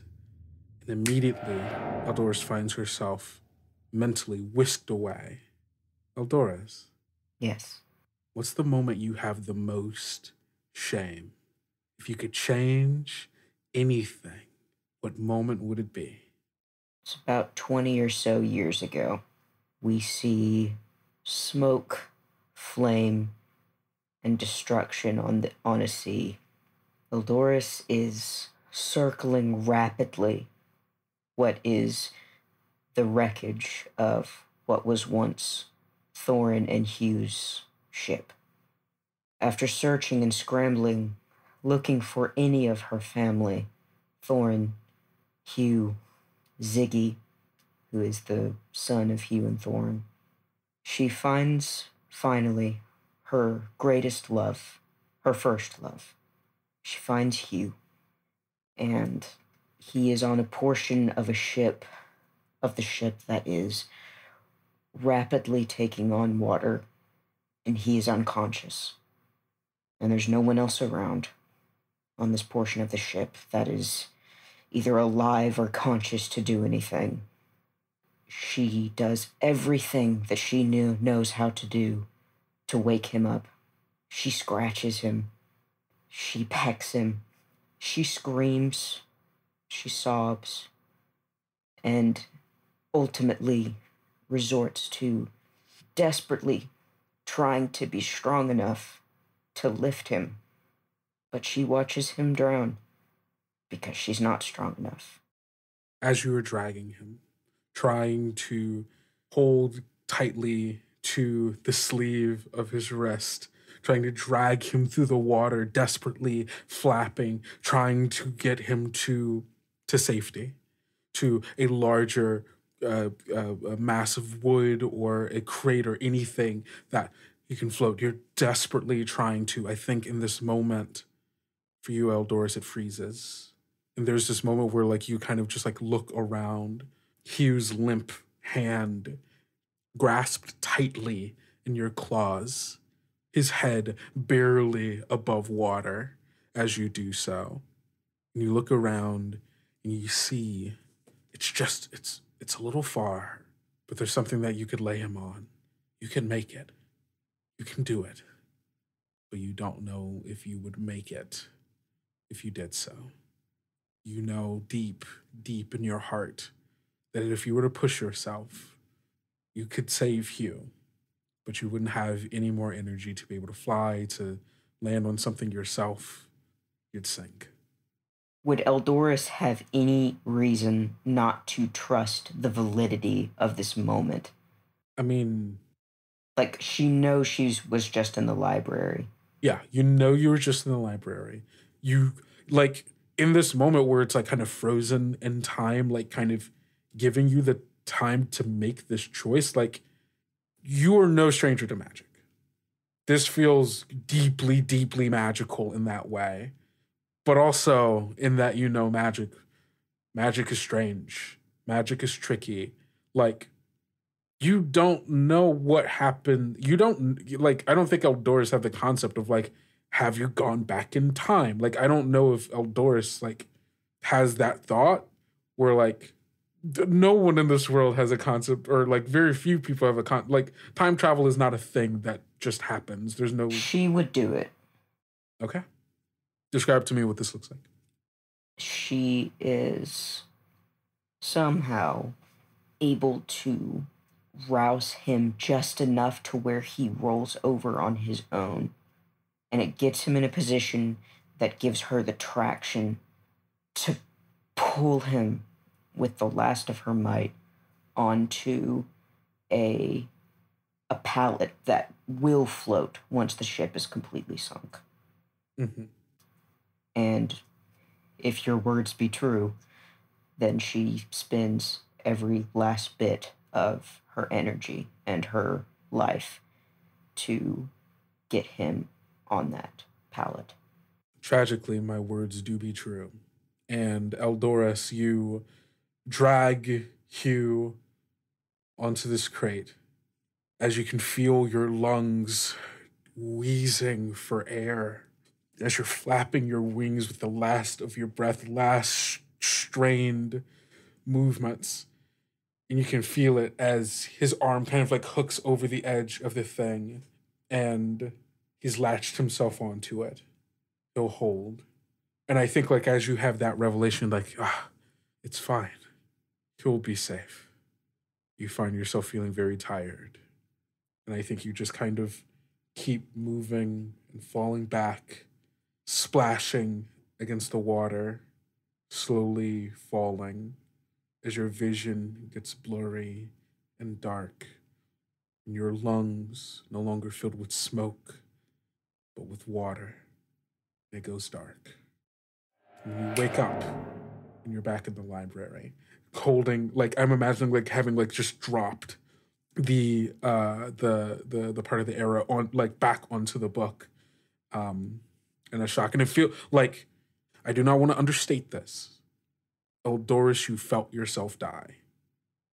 Eldoris slowly removes her claw from the arrow and kind of falls backward and sits and stares into the middle distance.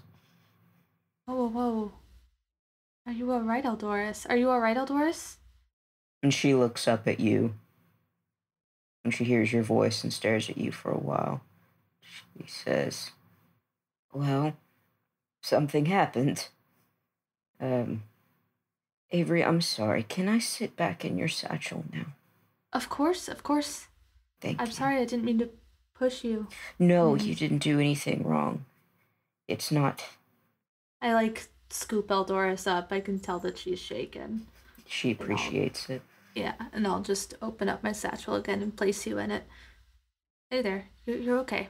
I'm sorry that if what you saw is anything like what I saw, and from what your reaction is, it was much worse.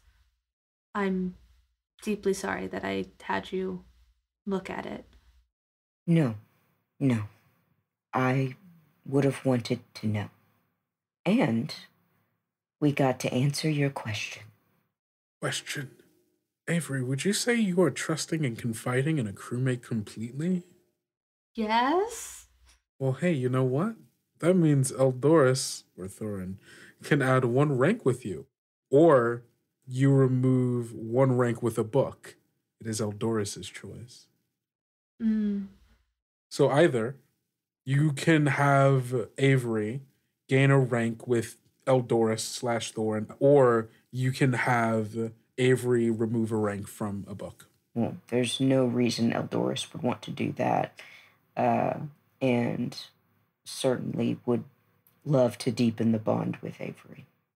Eldoris, you gain 1 rank with Avery. Do I? No, get that as well? this is Eldoris's rank with you, not the other way around. Okay. Tragic. But yeah. You wouldn't say I don't want to metagame. Never mind. Is this a crewmate I was relying gonna on say- you? Is that what you were gonna? I was gonna say like Eldoris confided her whole like backstory thing with me as well. Is that I don't know. relying on you though? I don't know. That's fair. Yeah. Personally, Has to be my friend. I think we've bonded enough that Avery would have rank with Eldoris. No, But- that's so fair. I mean, technically, she is relying on you in that, like to carry her, keep her like warm and safe. So yeah, you can add 1 rank with them or add 1 rank to a book. Your choice. No, I'm gonna do it with Eldoris. Okay. Darn, go the cute. / way. Thorin. Nope, this is just with Eldoris. Sweet. We decided Doing it. there's a separate track. Nice. Great. Now my life is twice as hard. Give this to yourself. For yourself. You always gotta rub it in. All right. Amazing. How dare you make an intriguing character I love Eldoris. with which I want to bond? All right. So you're here, and this arrow is sitting in front of you. I'm gonna obviously take it back off the. You do The book. touch it. Do you do anything to prevent your skin from touching it? Ooh. Is there like a cloth you have? I don't think in? I don't think I did when I took it out, so I don't think I would do the. Okay. Well, I mean, we can retcon it and say you did for that, because I think for Avery, Okay. every time you Yeah, have because I physically spent all touched time it, with it. Yeah, Yeah. yeah. Okay. Yeah, no, I have like Probably a a little little handkerchief. or whatever. Yeah, exactly. I'll Okay. grab it again, wrap it up in the handkerchief, and put it back in my putting it bag. away. All right. What? don't Like know, maybe I you can- I I spent don't all night know. with it. No, Like no, what else am that's- I supposed to? You got moves to ask questions. I don't know. You don't have to. This was me teasing it. You don't have to. You do have moves to do things, but you don't have to do it. Okay, yeah. I wanna use my Sea Scholar move. When you encounter strange, dangerous knowledge related to your pursuits, roll plus Spitfire. Also, like all of these books as well, also are kind of a part of that. 8. On an 8. On a hit, ask 1 question about it, and the fates will answer honestly. You'll be compelled to learn more at any cost. Oh, that's what you wanted. Well, she gotta ask, so I can force you to learn more about it. If you want to ask me contextual questions that aren't Yeah. the thing about like what do you know about it, so you can use those as a way to guide whatever your question is, feel more than free. Is it tied to a certain type of memory? And are other ones similarly tied to different kinds of memories? Like is everything that's going to be from these kinds of artifacts tied to traumatic, shameful, etc. memories, or are there like ones that are tied to happy memories or scary memories or What do you think is the thing that Avery is doing to try to figure this out? Is this touching the thing, or is this reading the books to see if you can find something about the thing? Yeah, I think looking into the books, because I'm already looking into like the comets and Yeah. and stuff like that. And I know that Bryn called this thing down. So yeah, books. As you were reading the books, and you're kind of going over that passage that you were reading about before, where they were kind of talking about how the ways in which stars connect to each other and like the way in which we make constellations and chart them kind of give us like paths in which we move in life, and like about like decisions and like potential decisions and potential pathways that we go. I think you also read a lot about like how like there's a lot of like power and like symbolism and ritual within this kind of within this religion, and the way in which they very intentionally use specific items to symbolize like kind of like larger ideas in and around like the choices that we make and how like I think you read about some of the constellations, the gods of the celestial lists. And I think that one that catches your eye specifically because it's kind of relevant, specifically about the standing god, who is depicted as this like entity made of stars carrying a long bow and a quiver of arrows. And like I think like the kind of etching that you see is kind of like in this like drawn position of like having the arrow knocked and like ready to fire. And specifically it is like the standing god is the constellation of fate and decisions and intentionally making decisions, blazing a path forward, taking fate into your own hand, seeing the paths that are in front of you, seeing opportunities that are in front of you, knowing that you are going to end up where you should be. And it also symbols the arrow. And it is believed that the standing god will send a test to celestialists, to people in general, to give them the chance to open up their eyes to all of the pathways so that they could better choose the way forward. And that test comes in the shape of an arrow. And in this moment, seeing this as like a test to see if you will take the chance to change your fate. And you are compelled in this moment, now that you know that's what it is, what is the fate that it wants you to change or take hold of? What is the test? You're compelled in this moment to do so. Do you stand your ground? No. What do you do, Avery? Putting all these different pieces together and knowing that what I saw last night was possibly a test that I failed or a test that I passed, and I'm not sure which. I think I need to know if that's the test or if that is just something that I put on it, and I like just wrapped it up and put it into my satchel, and I just like pause with my hand still on the carefully wrapped thing in my pocket. Mm-hmm. And that like knowledge kind of like washes over me. I put all those pieces together, and I just almost not even like doing it intentionally. My hand just grabs it again and pulls it back out, and I lay it out in front of me again. It like falls open in the handkerchief. Mm-hmm.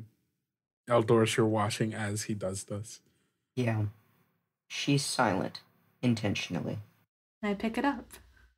As you touch it, with the intention now of accepting this test and trying to see what it is, you find yourself whisked away and you're back here in the library, standing 5 feet behind, well, what looks like you in your bag.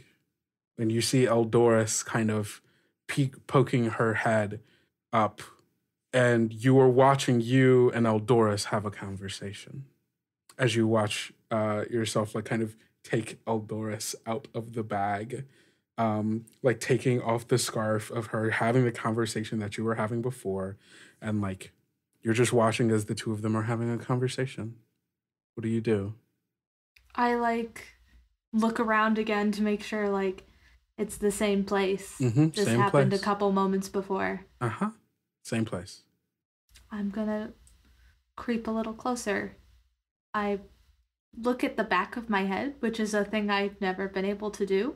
Yeah, no, Like, you look at the hey. back of your head and you're like, oh, that's kind of looks weird. It's a strange experience. Yeah. Yeah, no. Like, You kind of like seeing look myself over your shoulder, and like neither the you you're looking at or Eldoris seem to make any kind of like notice of like that you're there.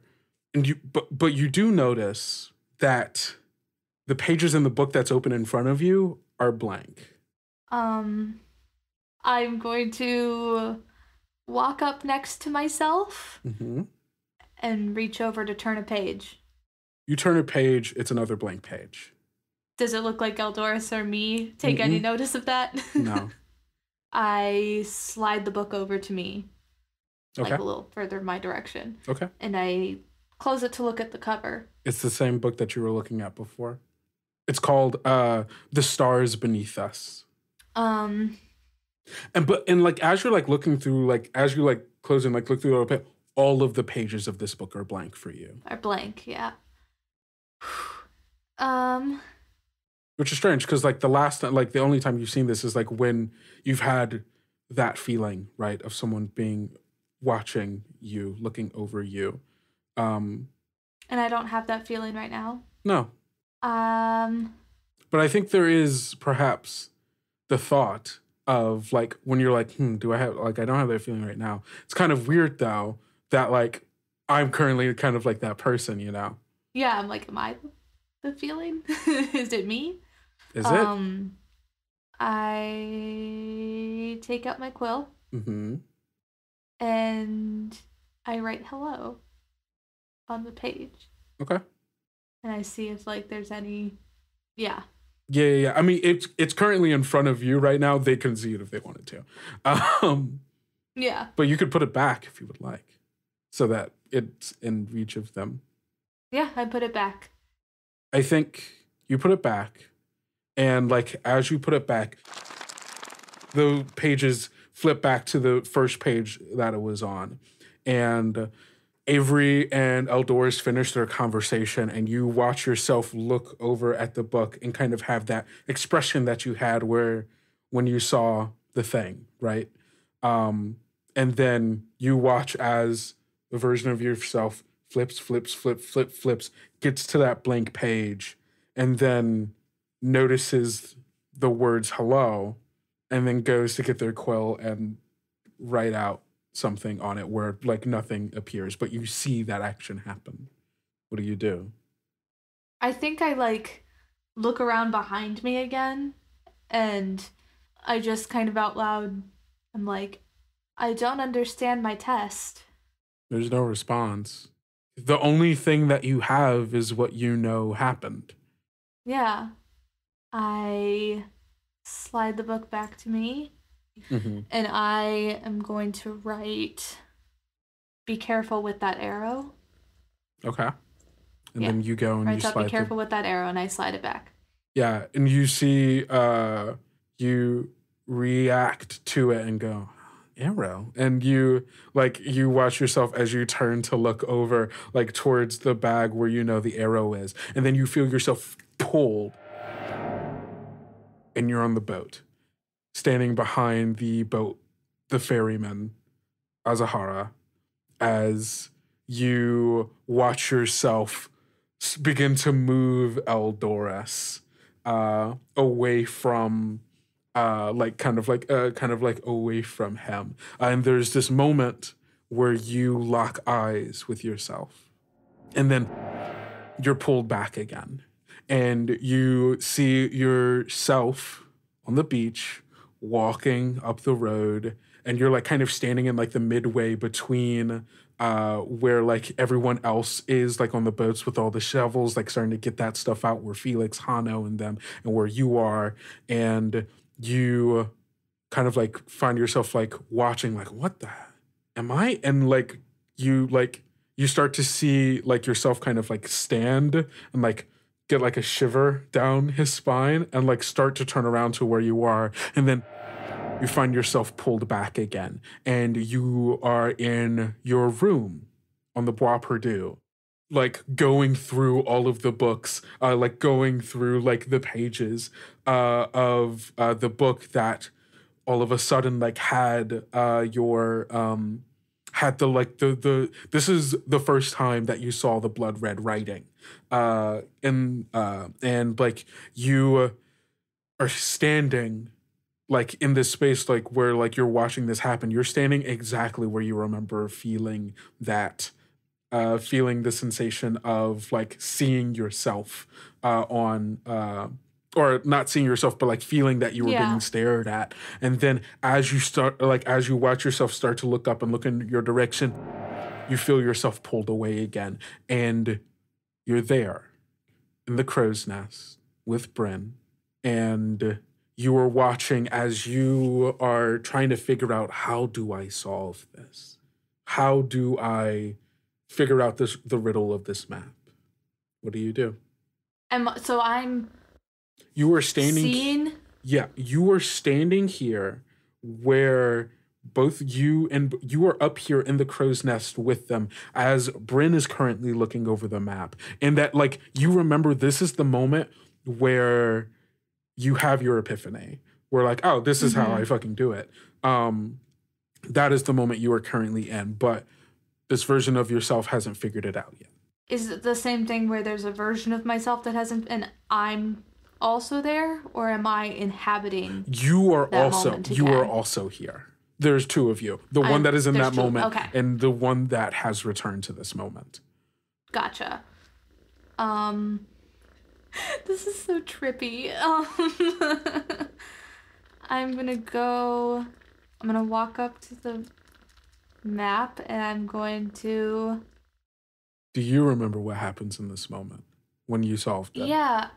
I remember that, like, I wrote the name, I drew a box around it, and then I was possessed with drawing out the map. Mm-hmm. It wasn't quite possessed. It wasn't like you didn't feel someone else, like, inhabiting your body, like you can control your body. It did feel like your hand was being pulled. I think I'm gonna watch for a while to see, you know, I'm basically gonna be like, do I need to intervene for myself, or is this something else? You see yourself stumped. I think you start to see, like, this version of yourself, like, trying to figure it out. Bryn is kind of talking, and I think you see this version of you says, like, maybe there's something in my books. And you start to see yourself beginning to leave, to go down to your room, to go get some books, take yourself to your study and do what you do and see if you can research and find an answer. I go up to the map and I make it play out. I write the name again and draw the box. With what quill? You don't have the quill that you had then. Or, I mean, this version of you, like, the version of you has a quill, but, like, yeah, like, the quill that you had then is left in that, because that was the quill of that. That was that yes. thing. Okay. Yes. I go to myself. Mm-hmm. And I say, like, I'm following myself, and I'm like, yeah, no, as you're, like, starting to, like, climb. And, like, I'm starting to leave, and I'm like behind myself again, and I'm like, wait, but you know this. You figured it out. You read the poem.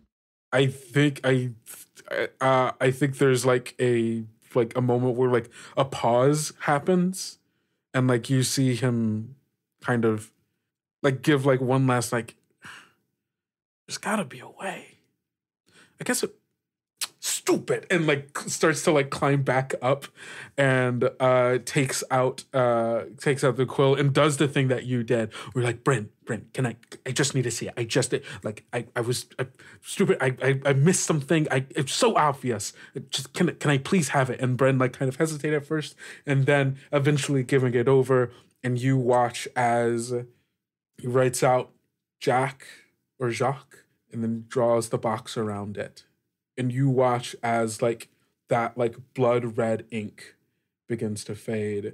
And then, like, he takes the quill up and, like, just kind of waits. And I think in this moment, this is when you remember, like, that feeling of, like, someone watching, someone over your shoulder as, like, your hand, like, went to go draw, but it hasn't happened yet for him. I grab his hand, and I guide him into drawing that map out. You do exactly that. You've drawn it before. It's in your notes probably several different times. You sketch it out exactly how you remember it, dragging your hand, his hand, across the page, just the way you remember it happening to you. And when you finish it, you get this sense, and you see as like the chill runs down his spine as he recognizes the presence over his shoulder. And as he starts to turn to look at you, you're back in the library, and the arrow crumbles to dust. How was your trip? I don't know. Me neither.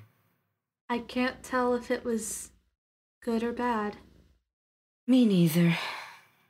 When I was looking at that book and it said, that these arrows might come as like tests, or that did it say the arrows were? Was that directly tied? Yeah, no, it said that the standing god would send down tests for people to take fate into their own hands if they are willing to open themselves up to all of the potential paths, see what lies ahead, and strive and march towards it fearlessly. Okay.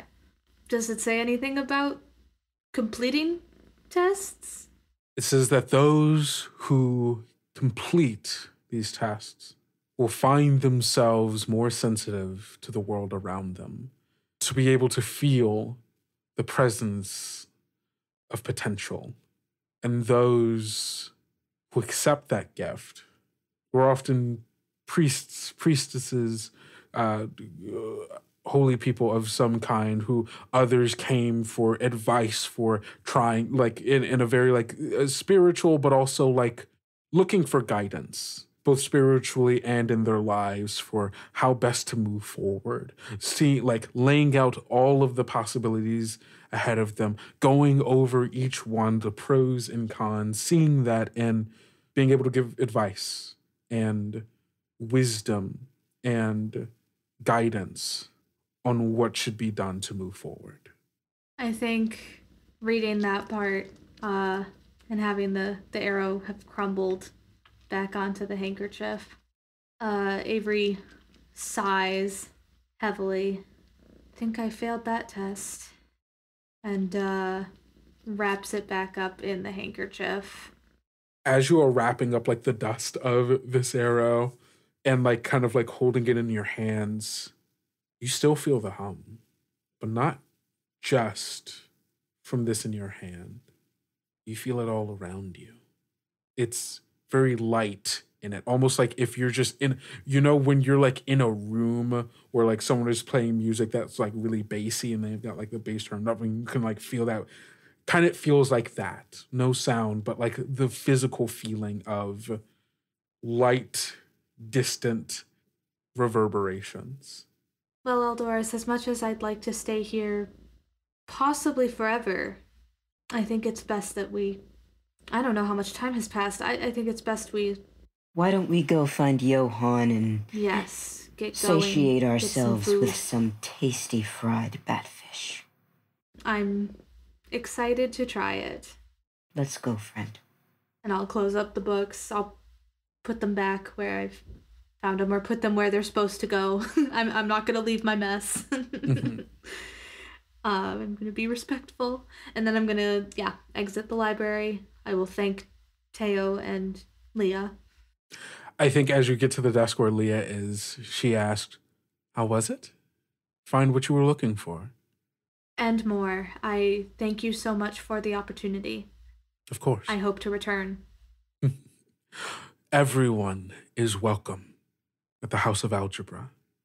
Good day. I'll say the last part to her. I'll say good day to her in Espenoran with like a little bit of a nod. She smiles lightly as you turn and walk away.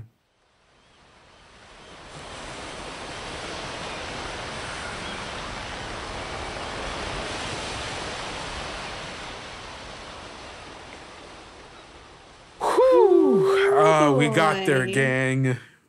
We did it. How does that feel? It's the end of session. So, I could go ahead and say we didn't defeat a major foe. That arrow was our greatest foe. I don't know what Our you're talking greatest about. foe. Yeah, okay. It's defeated. Avery, did you gain significant treasure? Is knowledge considered treasure? I think if Avery considers knowledge treasure, then yes. If anyone does, I think Avery would, so absolutely. Okay. Did you accomplish one of your character's goals this session? Yes. Okay. Then you will choose one. You can mark one experience, you can add one rank with someone else, or you can clear all your weaknesses. It's time. I'm gonna clear my weakness. Okay, well, hold on. I'm gonna say, upon coming back, just as hey gang, I'm sorry, I forgot to say this. Your curse weakness is cleared by magical means. You did it. Oh, sweet. You completed the terms of the curse. Nice. So I guess I'm not gonna do that. Yeah. So mark one experience or add one rank with someone. Yeah, I'll add XP. Sick. What does that put you at XP wise? 4. 4? Dang, man, y'all need more XP. Damn. All right. I'm sorry. I've been trying to build I'm adding a lot of rank instead of. No, that's fine. Was this a big finale? Ooh, are each of these going to be big finales for each of the characters? Ooh. I feel like they might, because I think each of them are going to be pretty big, like for personal stuff. And technically, I should have made the fight with the Navy a big finale. That was a big thing. So you know what? I will say this is a big finale. You get to choose an additional one. I get to choose 2. Okay, so yeah, you can either mark another experience, or you can add one rank with someone. Okay, how much XP do I need to level up? I think I need 6, right? I think that is correct. It is 5+ your level. Yeah, let's do it. Let's just do 2 XP. Okay, cool. Boring, but take that second we'll XP. Set up for next time. You are now 1 XP away. Hey, if you fail even a single one, you level up immediately. So look for the thing that you want to do. Okay, awesome. Edloris, you don't have XP. So I don't think we don't have to do this question for you. I'm sorry. No. Not even for Thorin? Well, She's Thorin's gonna come back and relay everything. I just wanted to answer the questions. Okay, yeah, no, we can still answer the question. Did you gain significant treasure? This is the only one I wanted to answer. I know, because I know what you're about to say. Say it. Yes, Edloris gained significant treasure in the friendship of Avery Morrigan. Oh, I think this is going to be the cutest session. I don't think the rest of them are going to go this way. No, I don't either. It's too wholesome. This is, oh man, maybe this one should be the first one. Boy and the Bird. The Boy and the episode. Bird. All right. Thank you all so much for listening to this episode. It has been wonderful doing this. For us, this is our first of 3. I don't know what it is for you, as already stated. But, Hilda, where can people find you on the internet? You can find me in our Discord server at Tales Yet Told. Come join us. Come and join us. Or you can find us on Tumblr or Twitter as well. Yes. Both at Tales Yet Told.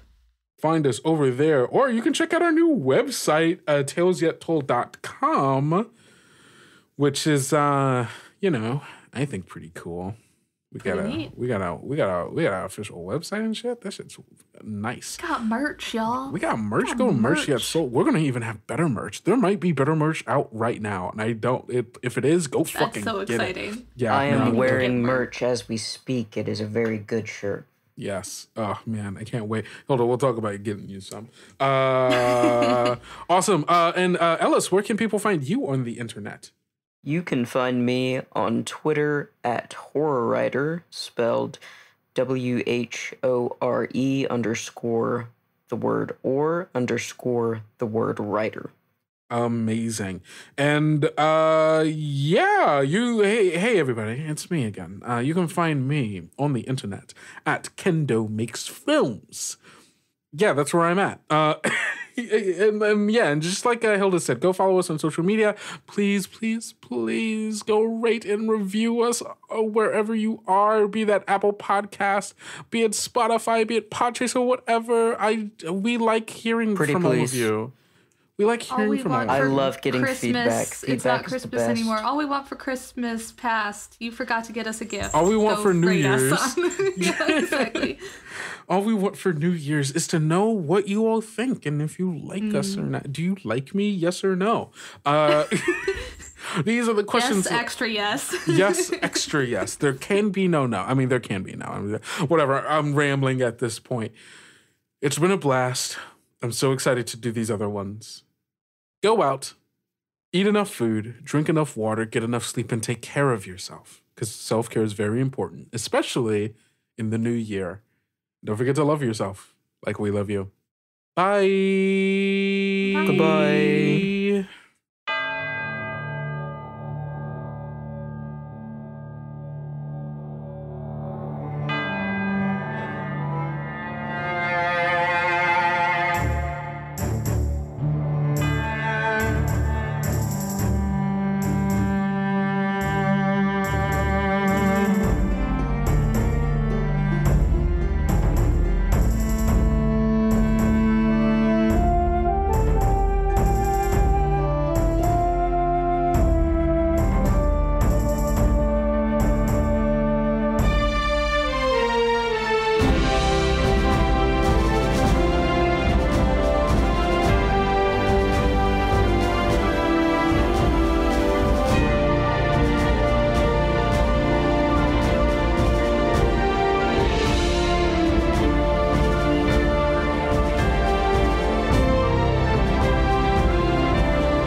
Proud member of the Rainbow Roll Network. Rainbow Roll. Our stories, our voices.